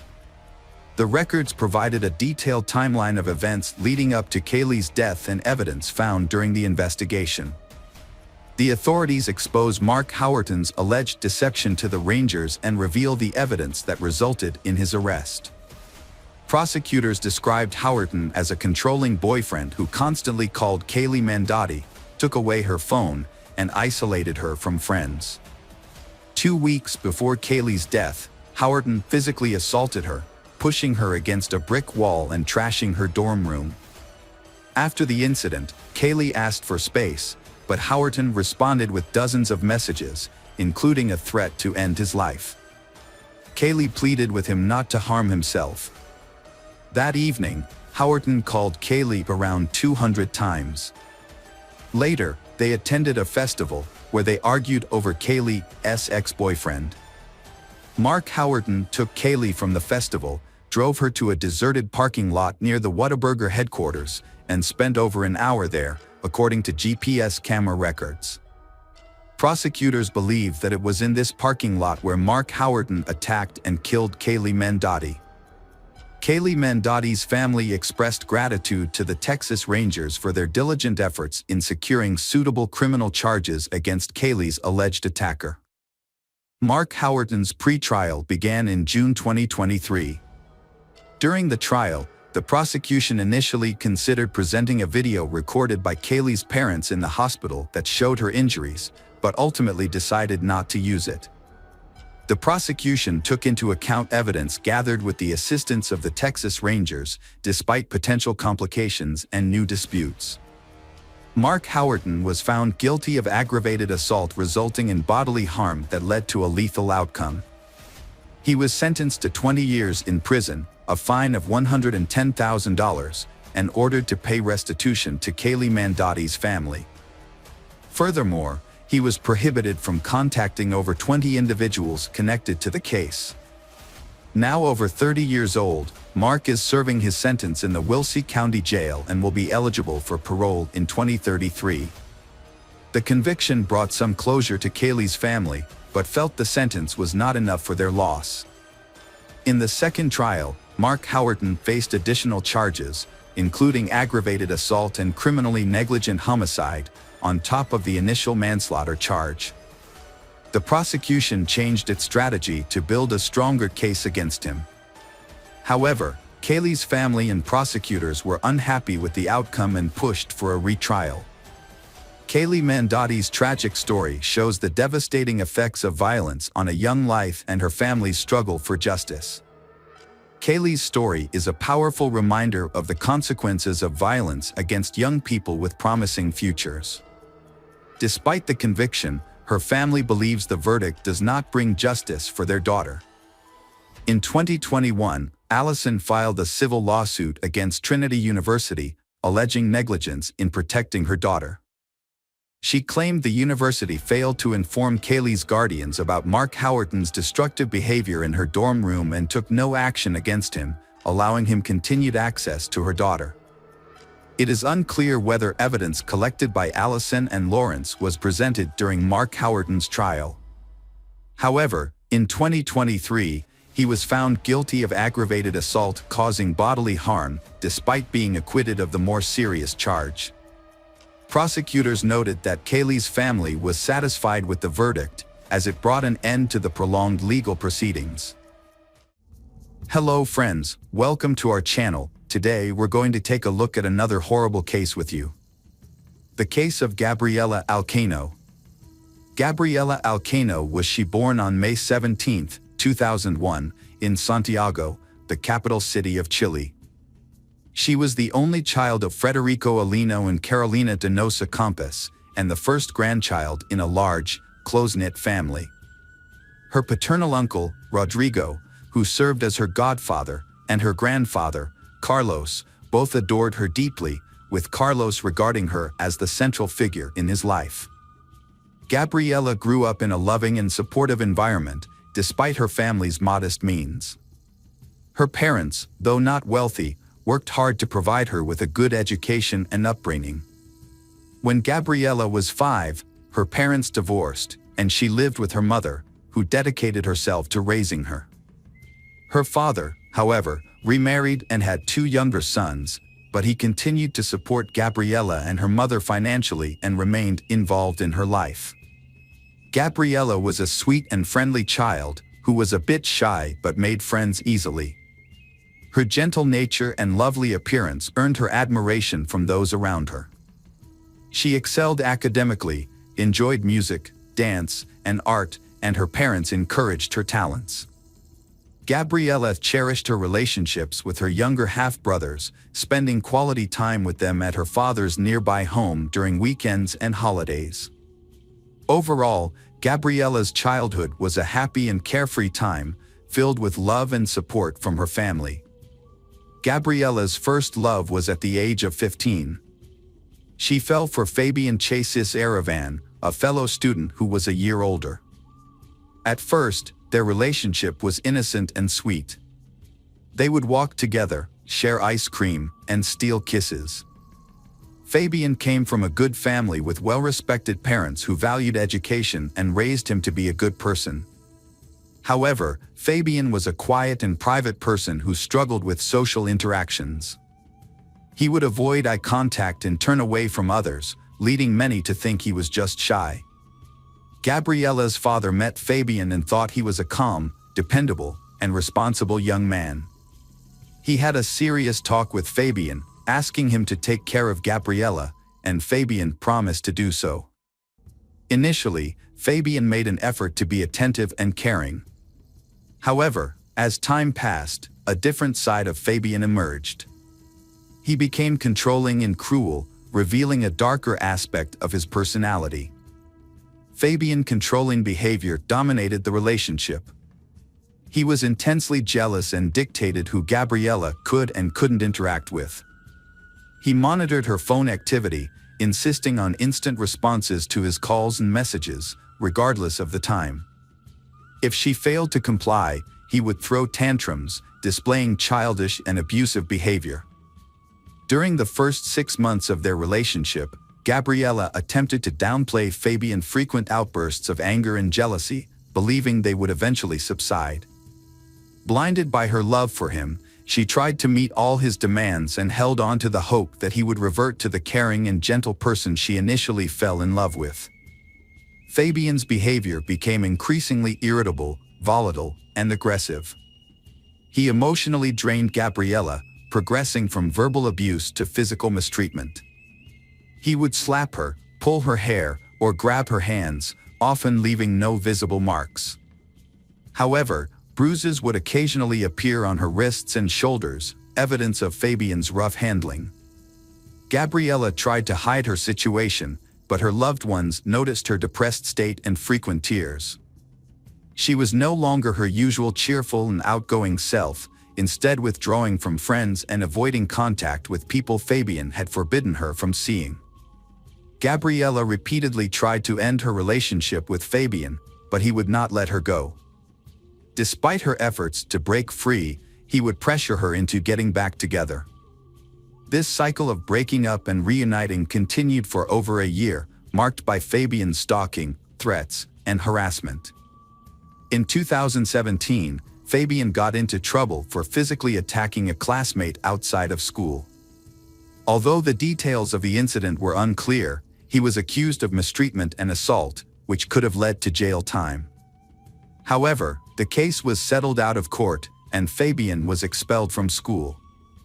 He was forced to complete his education through homeschooling.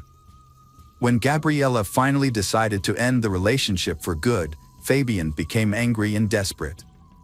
He apologized and promised to change, begging her to take him back. However, when she refused, he began to stalk and harass her. He would show up at her school or home, even attempting to climb into her room through the window. He bombarded her with dozens of calls, texts, voice messages, and social media messages, trying to intimidate her into resuming their relationship. Gabriella was determined to end the relationship, despite Fabian's erratic behavior. His messages veered wildly from apologetic to threatening, but she remained resolute. However, Fabian's actions were unpredictable and frightening. He would often vanish for weeks, giving Gabriella a glimmer of hope that he had moved on, only to reappear and resume his harassment. Fabian's behavior was relentless and intrusive.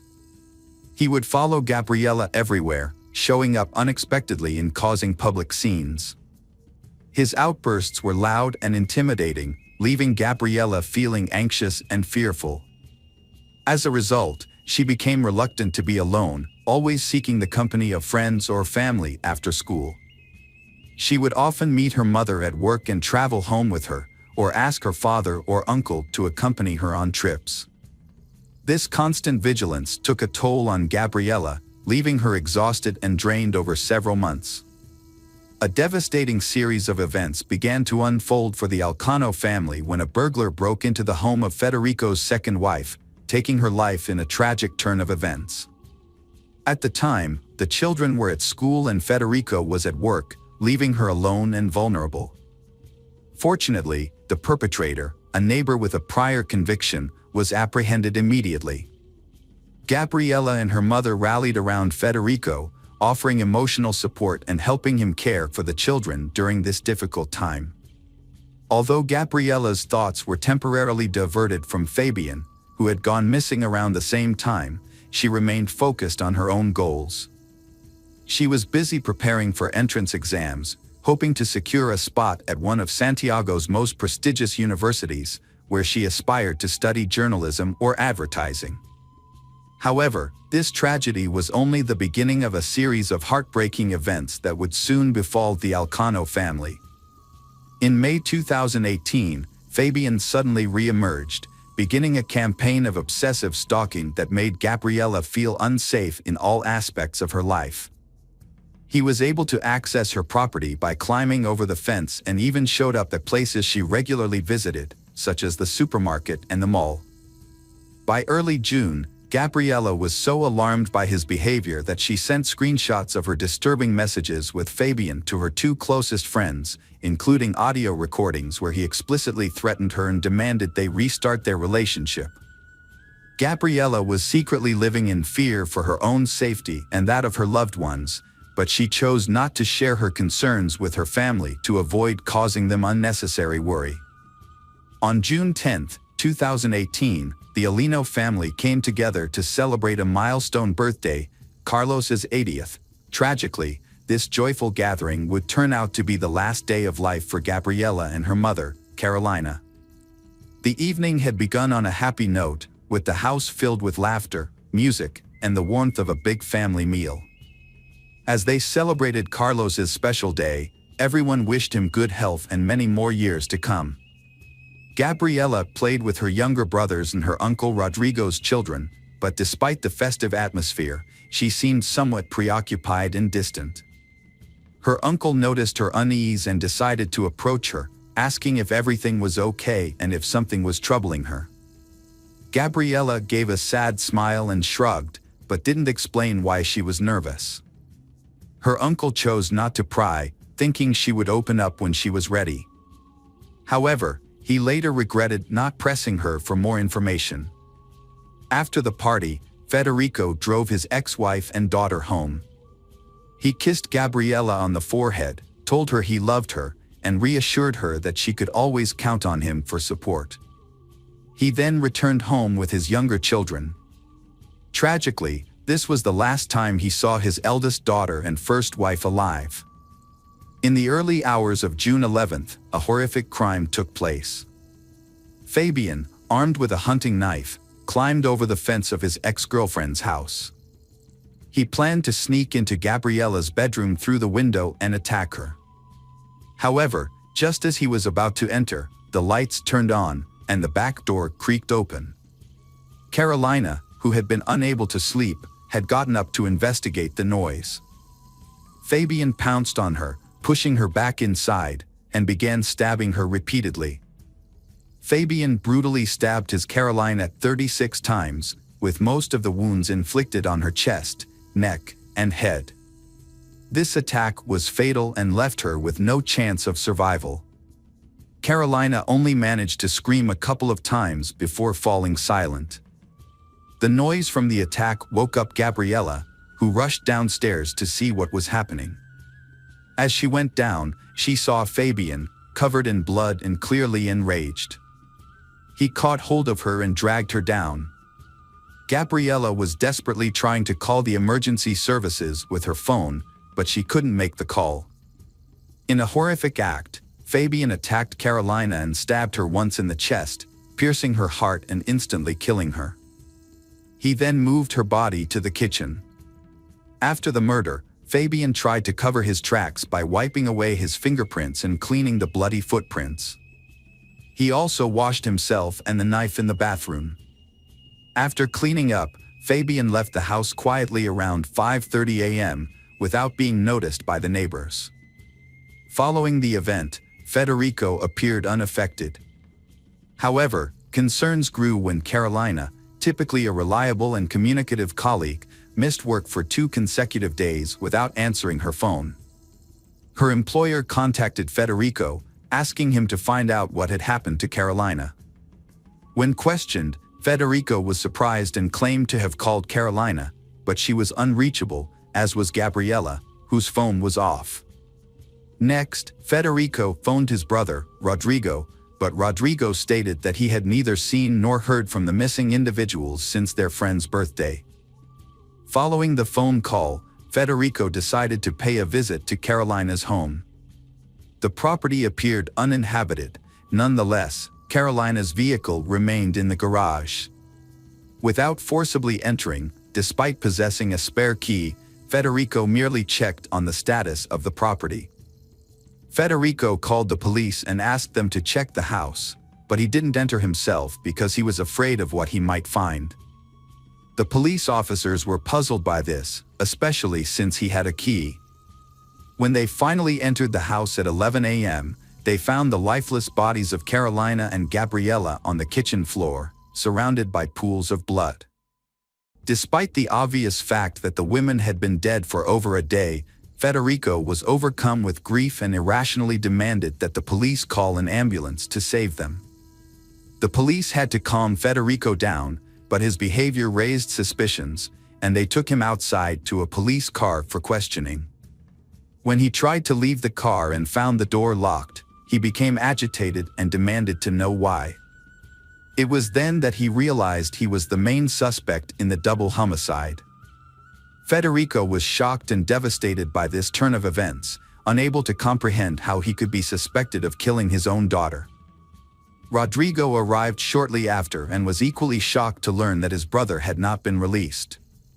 He was also struggling to come to terms with the investigation revealed that Gabriella's friends reported that she was being stalked by her ex-boyfriend, Fabian. Screenshots of his threatening messages and voice recordings, which included a disturbing phrase, "It's easier to take her life than to let her go," were also obtained. This came as a shock to Federico, Gabriella's father, who recalled that Fabian seemed pleasant when they first met, despite his daughter's failed attempts to break up with him. The contrast between a heinous crime and the normalcy of Fabian's daily life, where he spent time with family and friends and posted light-hearted photos on social media, made his crime all the more inconceivable. After being taken into custody, Fabian responded to allegations with pretended astonishment and anguish, falsely claiming his innocence and feigning affection for Gabriella. Fabian had gotten rid of the object used to commit the murder and thrown away some clothes with blood on them. However, there were still small drops of blood on his shoes, and footprints matching his shoes were found at the scene of the crime. Additionally, 4 of Gabriella's classmates said they heard Fabian threaten her, saying it would be easier to kill her than let her go. Because of the evidence and what the witnesses said, Fabian admitted to the crime, but tried to make himself look like a lover who was deeply hurt. The defendant claimed that his intention was not to harm Gabriella, but rather to have a conversation with her. However, the situation escalated, and he ultimately treated her mother as an unwanted witness. He struggled to provide a reasonable explanation for bringing a hunting knife to the encounter, which was supposedly meant to be a conversation. Following the autopsy and other necessary examinations, the victims' bodies were released to their family for burial.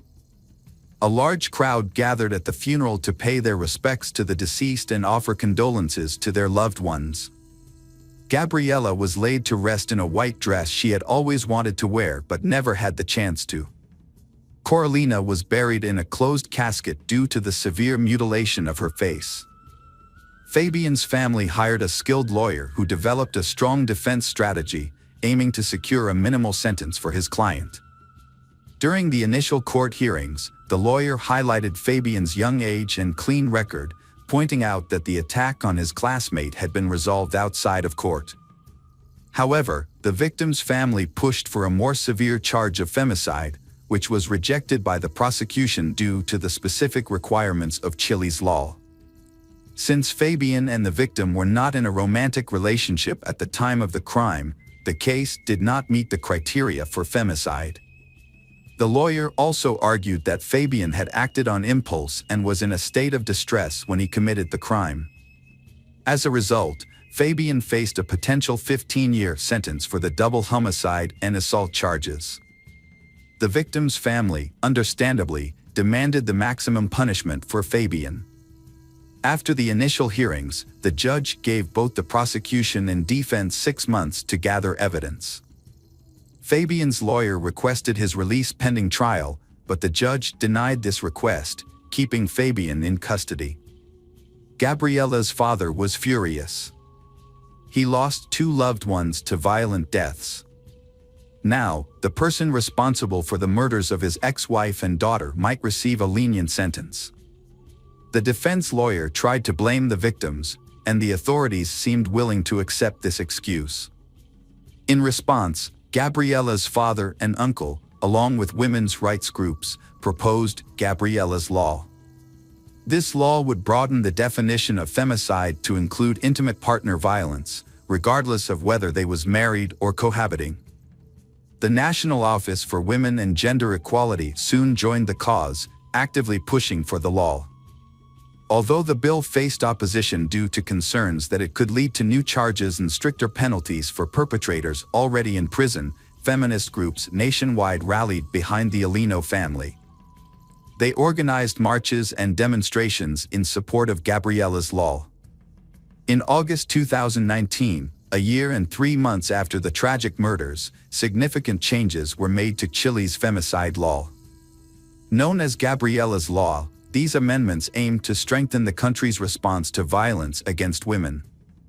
The law now defines femicide as any act of violence, injury, or murder committed against a woman due to hatred based on her gender, regardless of the relationship between the victim and the perpetrator. Additionally, the law considers it an aggravating circumstance if the victim is a minor or has health issues. In April 2022, Fabian Series went on trial for attacking his ex-girlfriend and her mother 4 years earlier. Thanks to Gabriella's law, the defense had limited options. Fabian was charged with femicide under aggravating circumstances because one of the victims was a minor, as well as with double homicide and assault.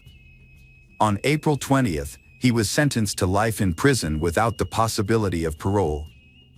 After the verdict was delivered, Federico and Rodrigo spoke to the court, expressing their gratitude to the judges for their fair decision. They acknowledged that no punishment could restore the life of their loved ones, Carolina and Gabriella, but emphasized that a life sentence for the perpetrator would serve as a safeguard, protecting other women from suffering a similar tragic fate. Welcome back, detectives. Let's dive into another horrible case, the case of Brett Ryan. Brett Ryan grew up in Canada, in a large family with his parents, Bill and Susan. Bill works at the Toronto Star daily newspaper and spends time on his many interests, including sports, yoga, and psychology, which help balance family life. In addition, his wife, Susan, is able to manage the household, take care of the children, and keep their Toronto home clean. Passers-by often stop to admire the family's beautiful and blooming garden. Although Susan loved her sons equally, but Brett seemed to be less criticized because he was generally well-behaved. Brett was very clever at getting out of difficult situations, which gave the impression that he was a good boy, although this was not always the case. Brett was extremely popular in school, with everyone wanting to be his friend or at least be able to greet him by name, just like his older brothers. After high school, Brett attended university, driven by a desire to surpass his brother's achievements. To earn extra money, he placed an ad in the local newspaper, offering to paint houses and fences for Toronto residents. At first, his business was quite successful and Brett felt proud, especially with his first income. His mother, Susan, was thrilled and often cited him as a role model for others. However, things took a turn when Brett dropped out of college to focus full-time on his paint business. Without a degree, he had to work full-time as a paint salesman, which deprived him of formal education and exposed him to paint fumes on a regular basis. For a while, Brett felt confident and superior to his brothers, but this soon changed.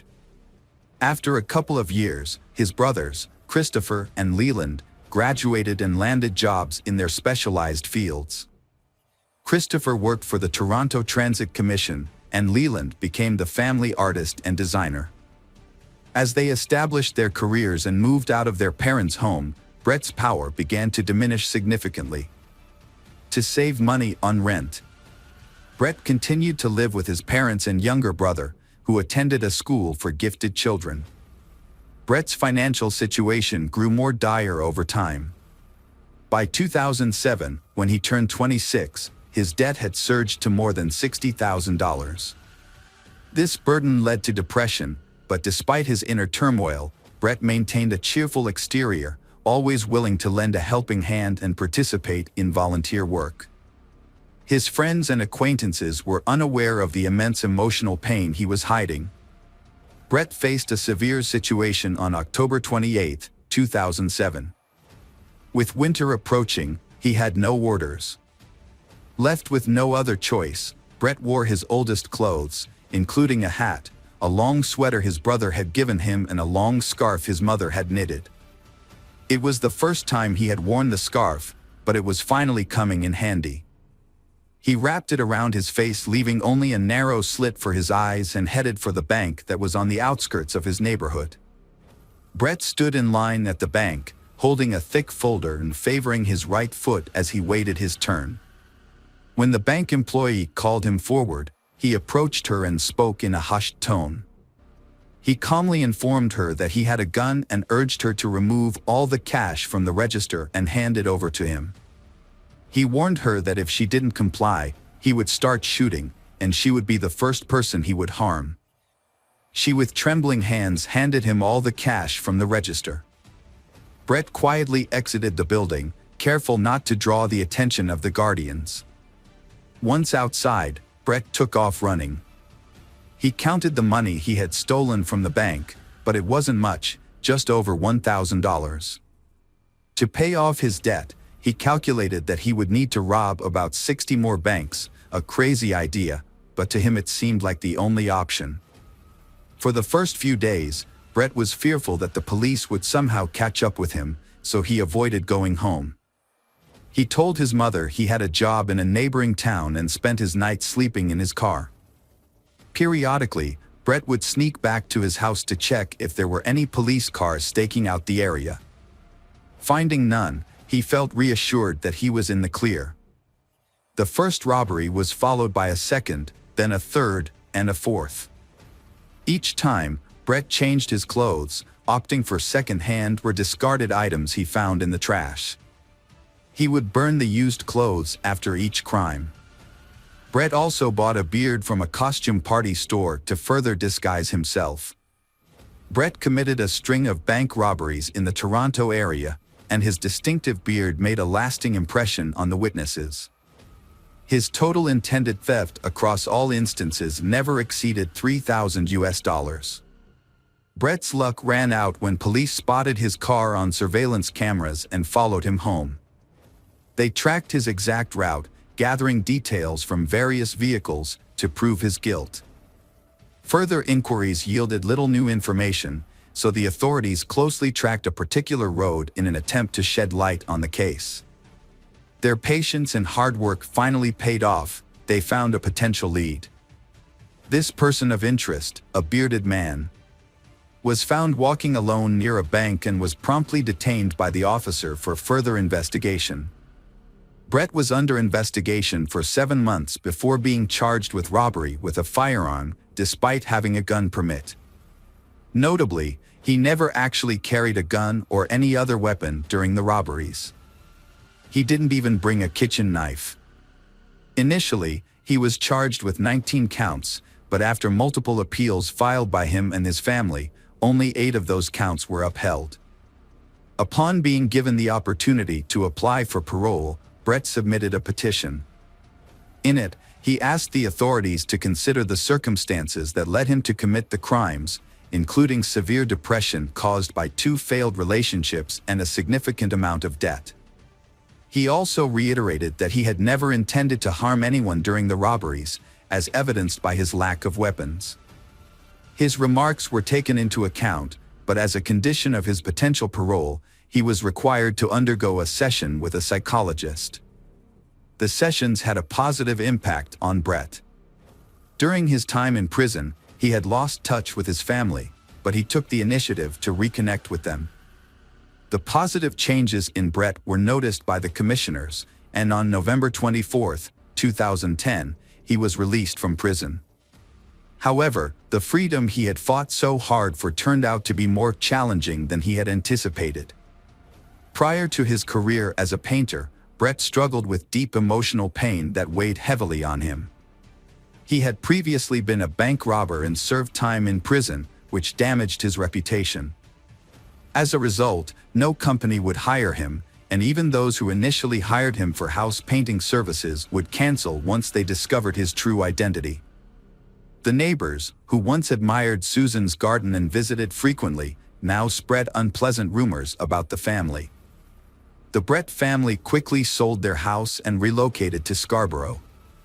Susan started a new garden, and Brett found a job with a trading company. Although the pay was low, his parents helped him financially to rebuild his life and continue his university education. Brett continued to see a psychologist, who consistently advised him to maintain a strong connection with his family.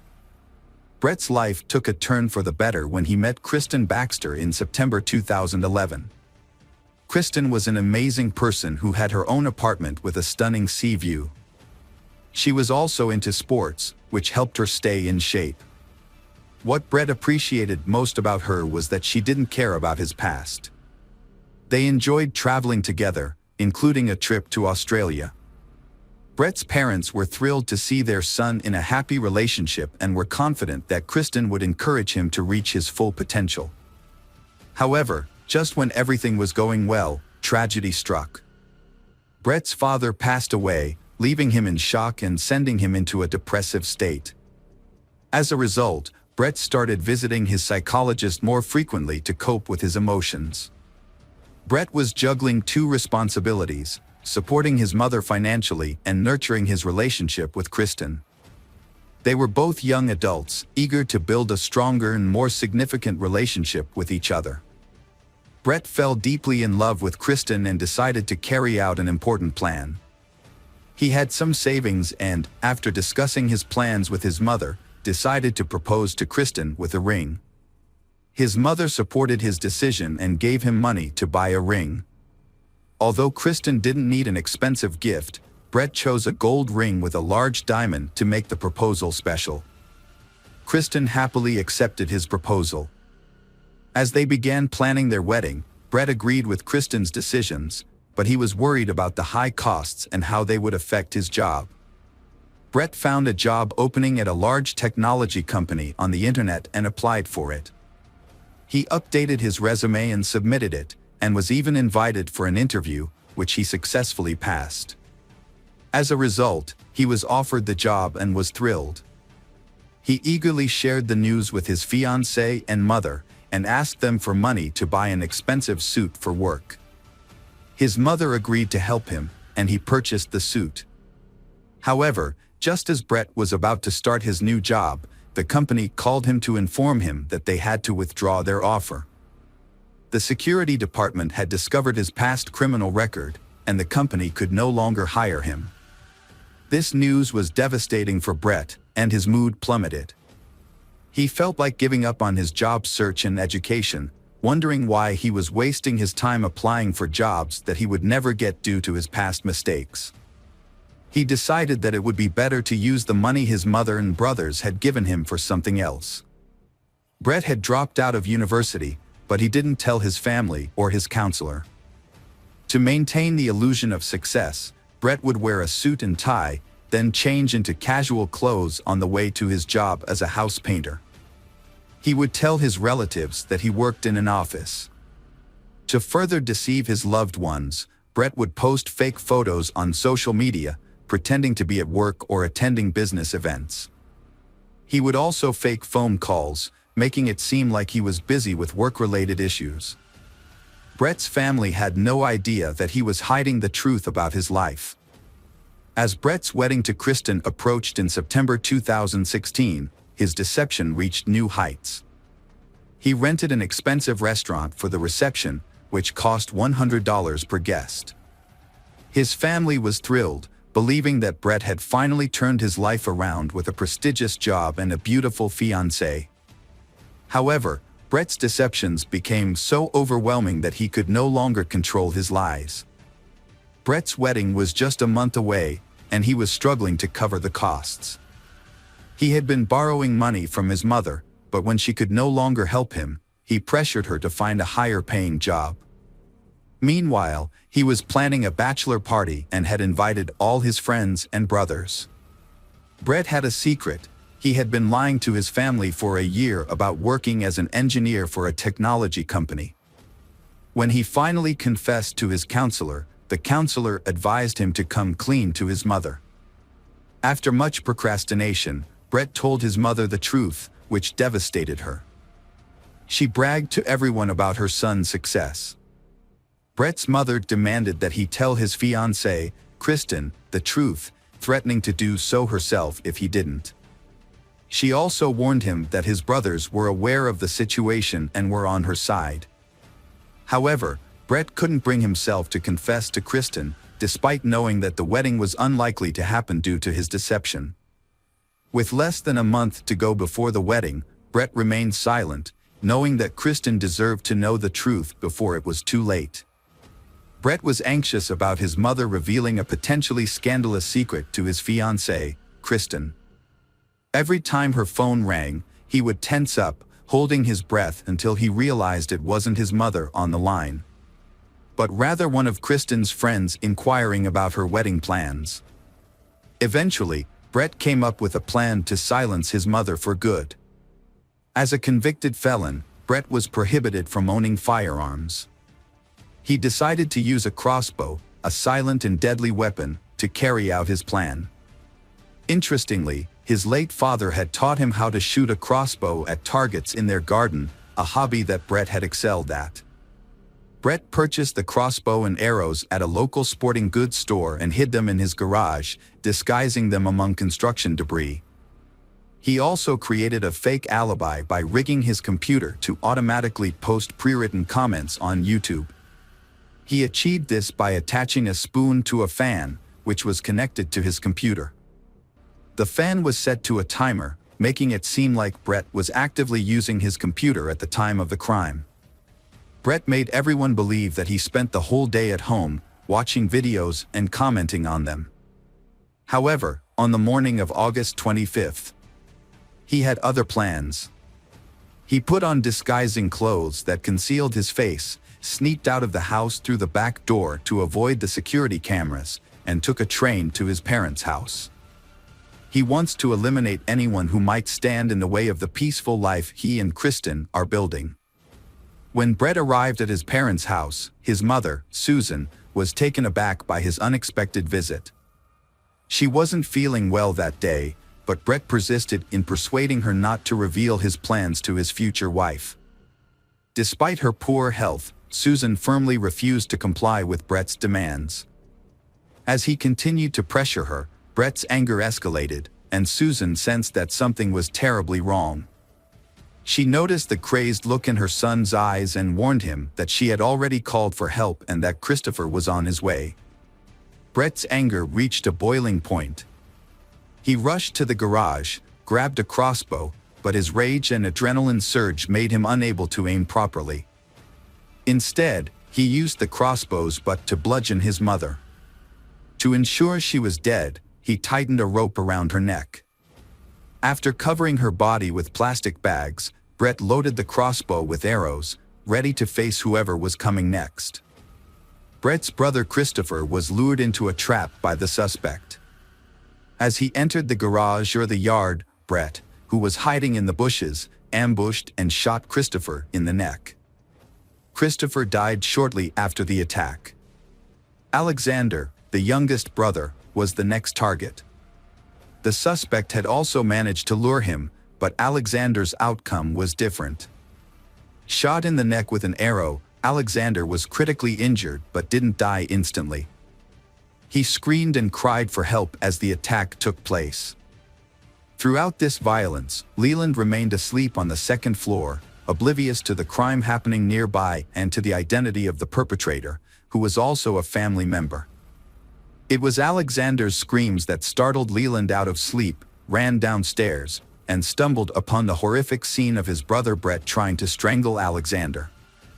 A fight broke out between Leland and Brett, and Leland ended up in control, forcing Brett to back down.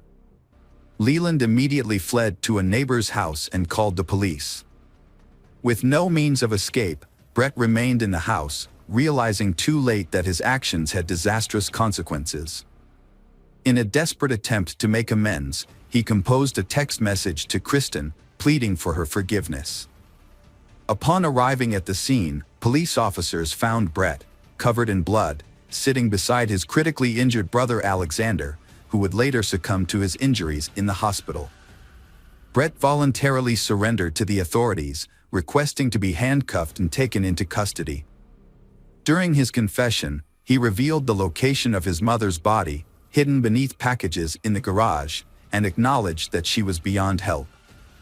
Brett admitted at the police station during the trial that he had not intended to kill Susan, but rather to scare her. In contrast, he had planned to kill Christopher and Alexander, who were witnesses to the crime. If they had not been present, they would still be alive.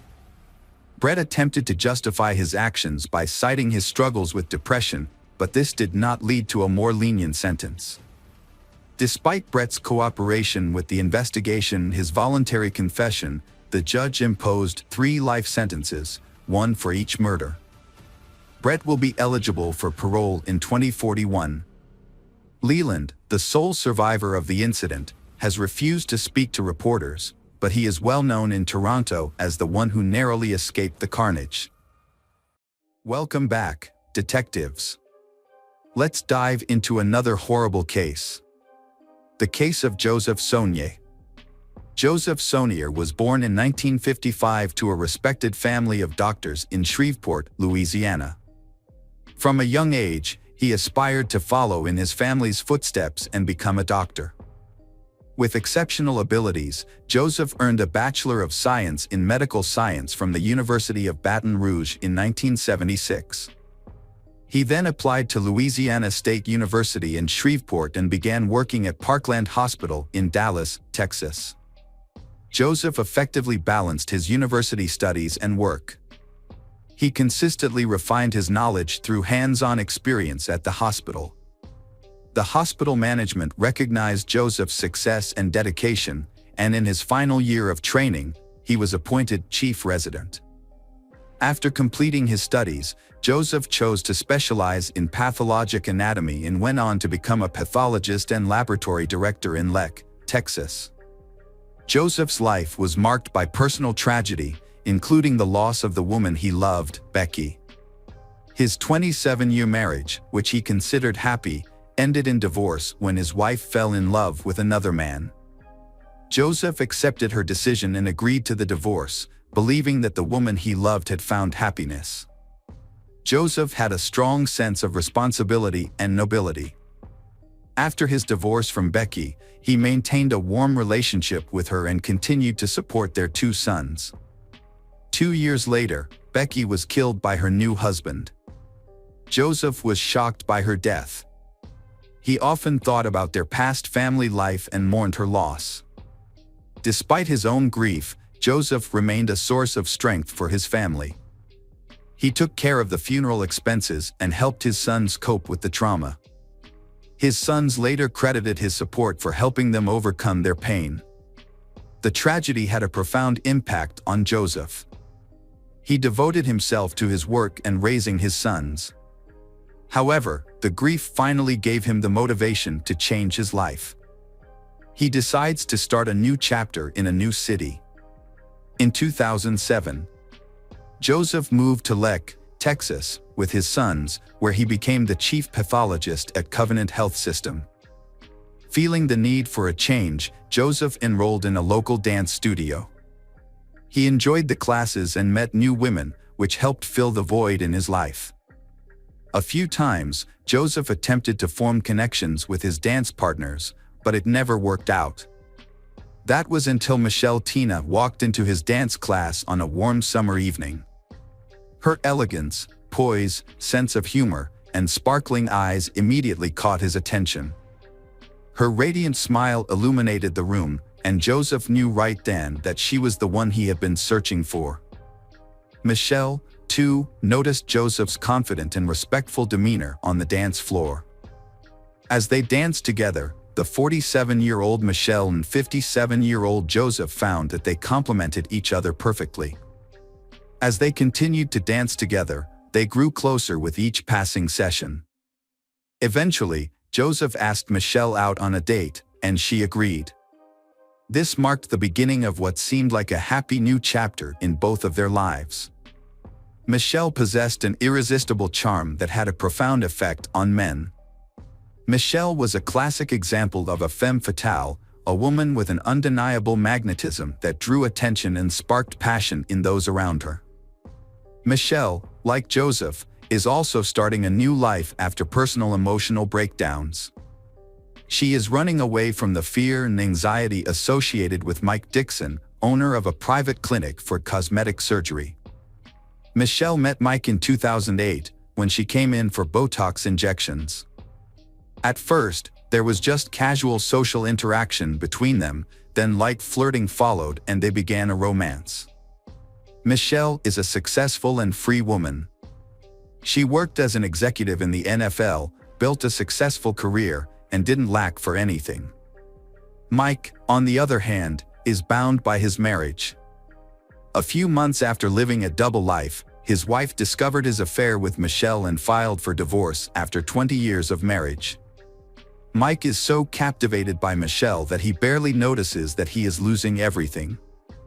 Mike left his wife for Michelle, even though she never announced she would marry him. When Mike doesn't get the attention he expected, he tries to pressure Michelle, which scares her. Michelle recognized Mike's manipulative behavior and desire to take complete control of her life. This realization caused her to end the relationship. In 2010, Michelle and Mike went their separate ways. However, even after the breakup, Mike continued to pursue Michelle, urging her to return. His obsession exceeds the limit, forcing Michelle to find a way to escape Mike's control. Michelle moved to Lek to start anew, where she met Joseph, a charming and kind-hearted man. They quickly connected, and their relationship blossomed into true love. Joseph's sons and relatives welcomed Michelle with open arms. Joseph spared no expense in giving her gifts, taking her to the most luxurious restaurants and private clubs, and giving her romantic vacations. As Joseph realized he had found his perfect match, he took Michelle to Los Angeles and proposed to her in front of his entire family. Michelle, 47 at the time, was smitten with her new partner and frequently expressed her love for him on social media. However, her ex-lover, Mike Dixon, couldn't help but notice these declarations of love.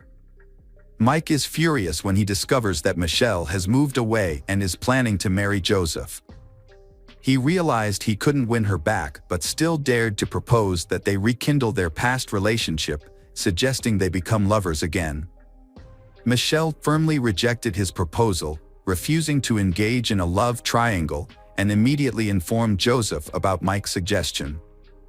After some time, they started to feel like they were being watched.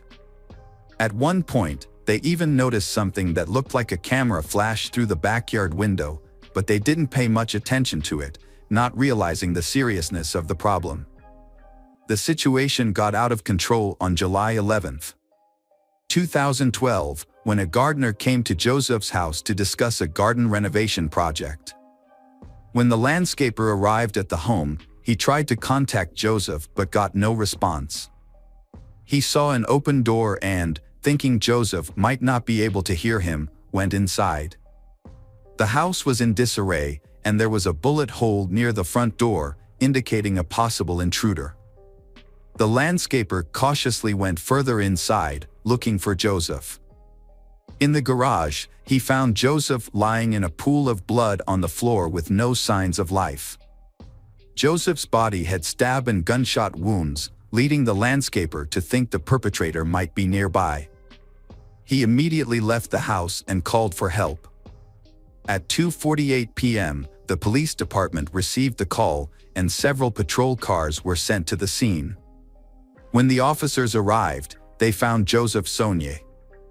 Medics confirmed that Joseph had died. The incident shocked the public, as it happened in one of the city's safest and most affluent neighborhoods, where crime is extremely rare. Joseph, a respected professional, was known for his calm and kind nature, and it seemed he had no enemies who would want to harm him. Although a window was broken, it was clear that the incident was not a robbery, as nothing was missing from the house. However, a bottle with a hole shot through its bottom was found at the scene, suggesting it was used as a makeshift silencer for a gun.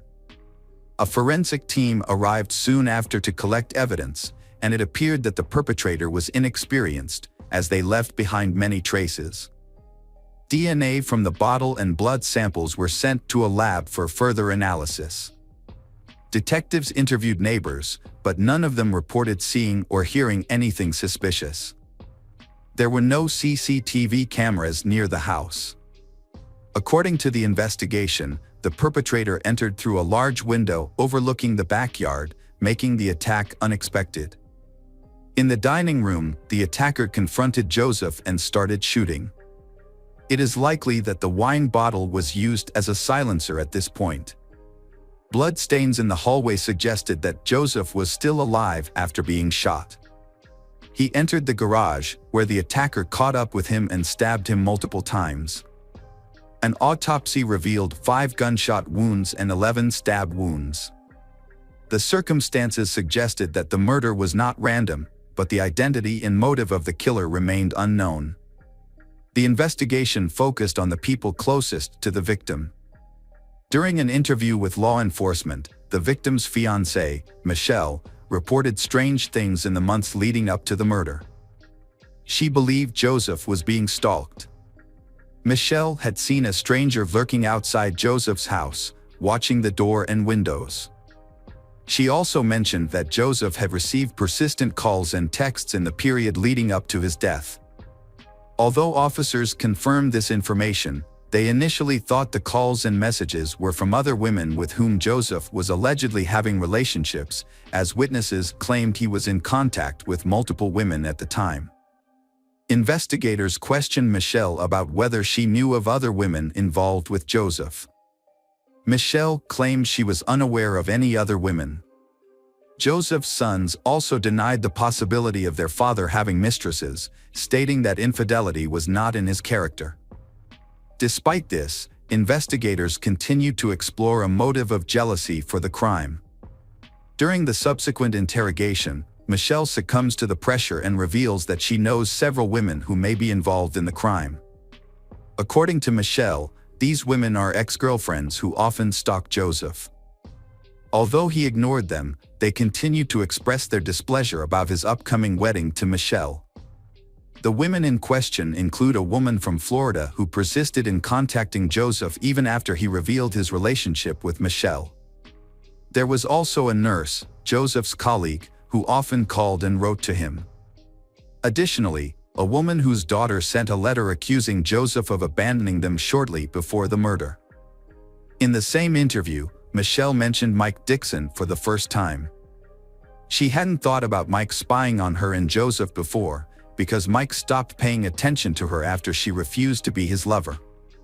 Michelle assumed that Mike had accepted her decision to marry Joseph and move on with his own life. The police visited Mike. He cooperated and spoke with the detectives.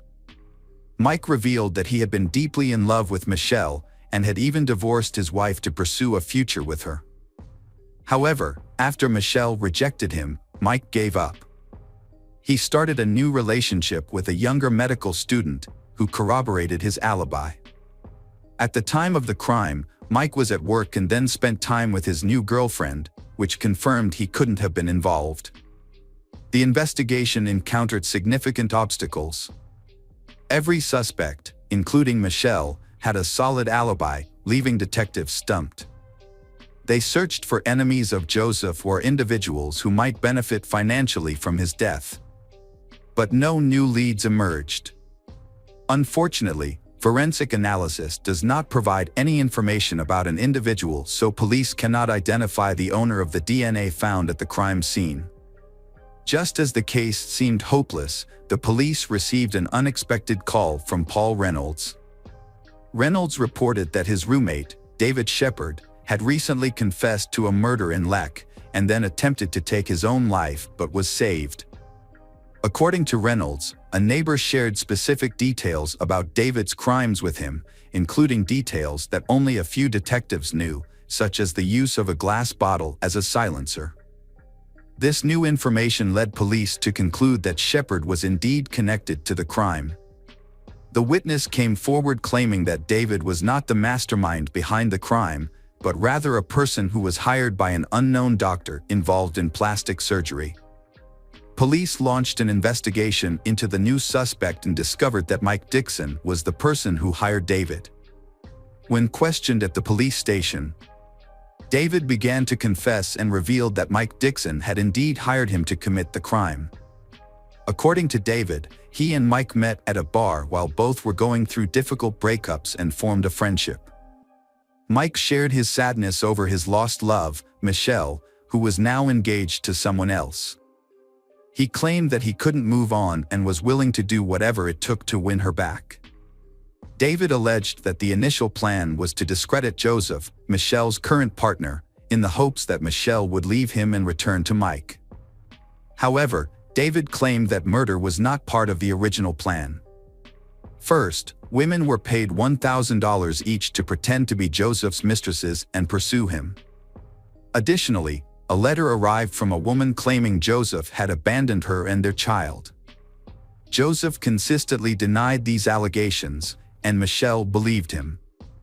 It was later revealed that the camera flash seen by the couple was actually the light from David's cell phone flashlight. David had been driving to their house to create the illusion of surveillance. Funded by Mike Dixon, who covered gas and other expenses. When these tactics failed to break the couple apart, Mike plotted a more extreme solution. He offered David 3 silver bars, valued at around $110,000, to kill the pathologist. David agreed and received one of the bars as a deposit, which he immediately sold at a pawn shop. According to David Shepard, the situation escalated out of control when he went to Joseph's house. He claimed the shooting was unintentional, and that after shooting Joseph, he became afraid and Joseph began to run away. David shouted to check on Joseph but received no response. He then followed Joseph into the garage, where he found Joseph lying still and heard his last breath. David rushed to check Joseph's pulse and confirmed that Joseph was dead. David admitted to stabbing Joseph several times but could not remember the exact number. David also admitted that he considered calling for help using Joseph's phone, but ultimately chose not to. Instead, he put the phone back, mutilated Joseph's body, and then went to Mike's house to get the rest of the gold before attempting to take his own life. According to David, he didn't fully understand what he was getting himself into. When he faced Joseph, he realized he could not continue killing. If it weren't for an accidental gunshot, Joseph might still be alive. Mike Dixon was arrested by the police on the same day and charged with first-degree murder. This was based on testimony from David, as well as a large amount of other evidence that included incriminating phone calls and text messages where Mike made explicit confessions. When Mike Dixon was first interviewed by detectives, they had hoped he would confess to the crime. However, he denied everything and asked for a lawyer, which led to a lawsuit. David Sherd, who had been involved in the crime, made a deal with the prosecutor where he pleaded guilty to his role and gave up his right to appeal the sentence. As a result of this deal, David received a life sentence without the possibility of parole, instead of the death penalty. Mike Dixon, on the other hand, maintained that he was not guilty, despite the circumstantial evidence against him. However, in a surprising turn of events, David, who was a key witness for the prosecution, changed his story during the trial. Under oath, David claimed that he had committed the crime alone and that Mike Dixon was not involved. He said that the silver bars found at the scene were meant to be used as an investment in a business that the two of them had planned to start. The jury was unable to reach a unanimous verdict, and a retrial was declared. The second trial occurred in 2016, resulting in Mike's conviction for first-degree murder and a life sentence without parole. However, his lawyer successfully appealed the judgment, and it was overturned. Mike was released on $2 million bail, but the case was far from over. The prosecution sought to reinstate the original sentence through the state's highest criminal court, which would have otherwise led to a third trial. On February 11, 2019, the prosecution's motion was granted, and in April 2020, Mike's bail was revoked, prompting a new arrest warrant. The Texas Court of Criminal Appeals ultimately reversed the lower court's decision, reinstating Mike's life sentence without parole. The judge ordered Mike to continue serving his sentence, and he is currently incarcerated in a Texas prison.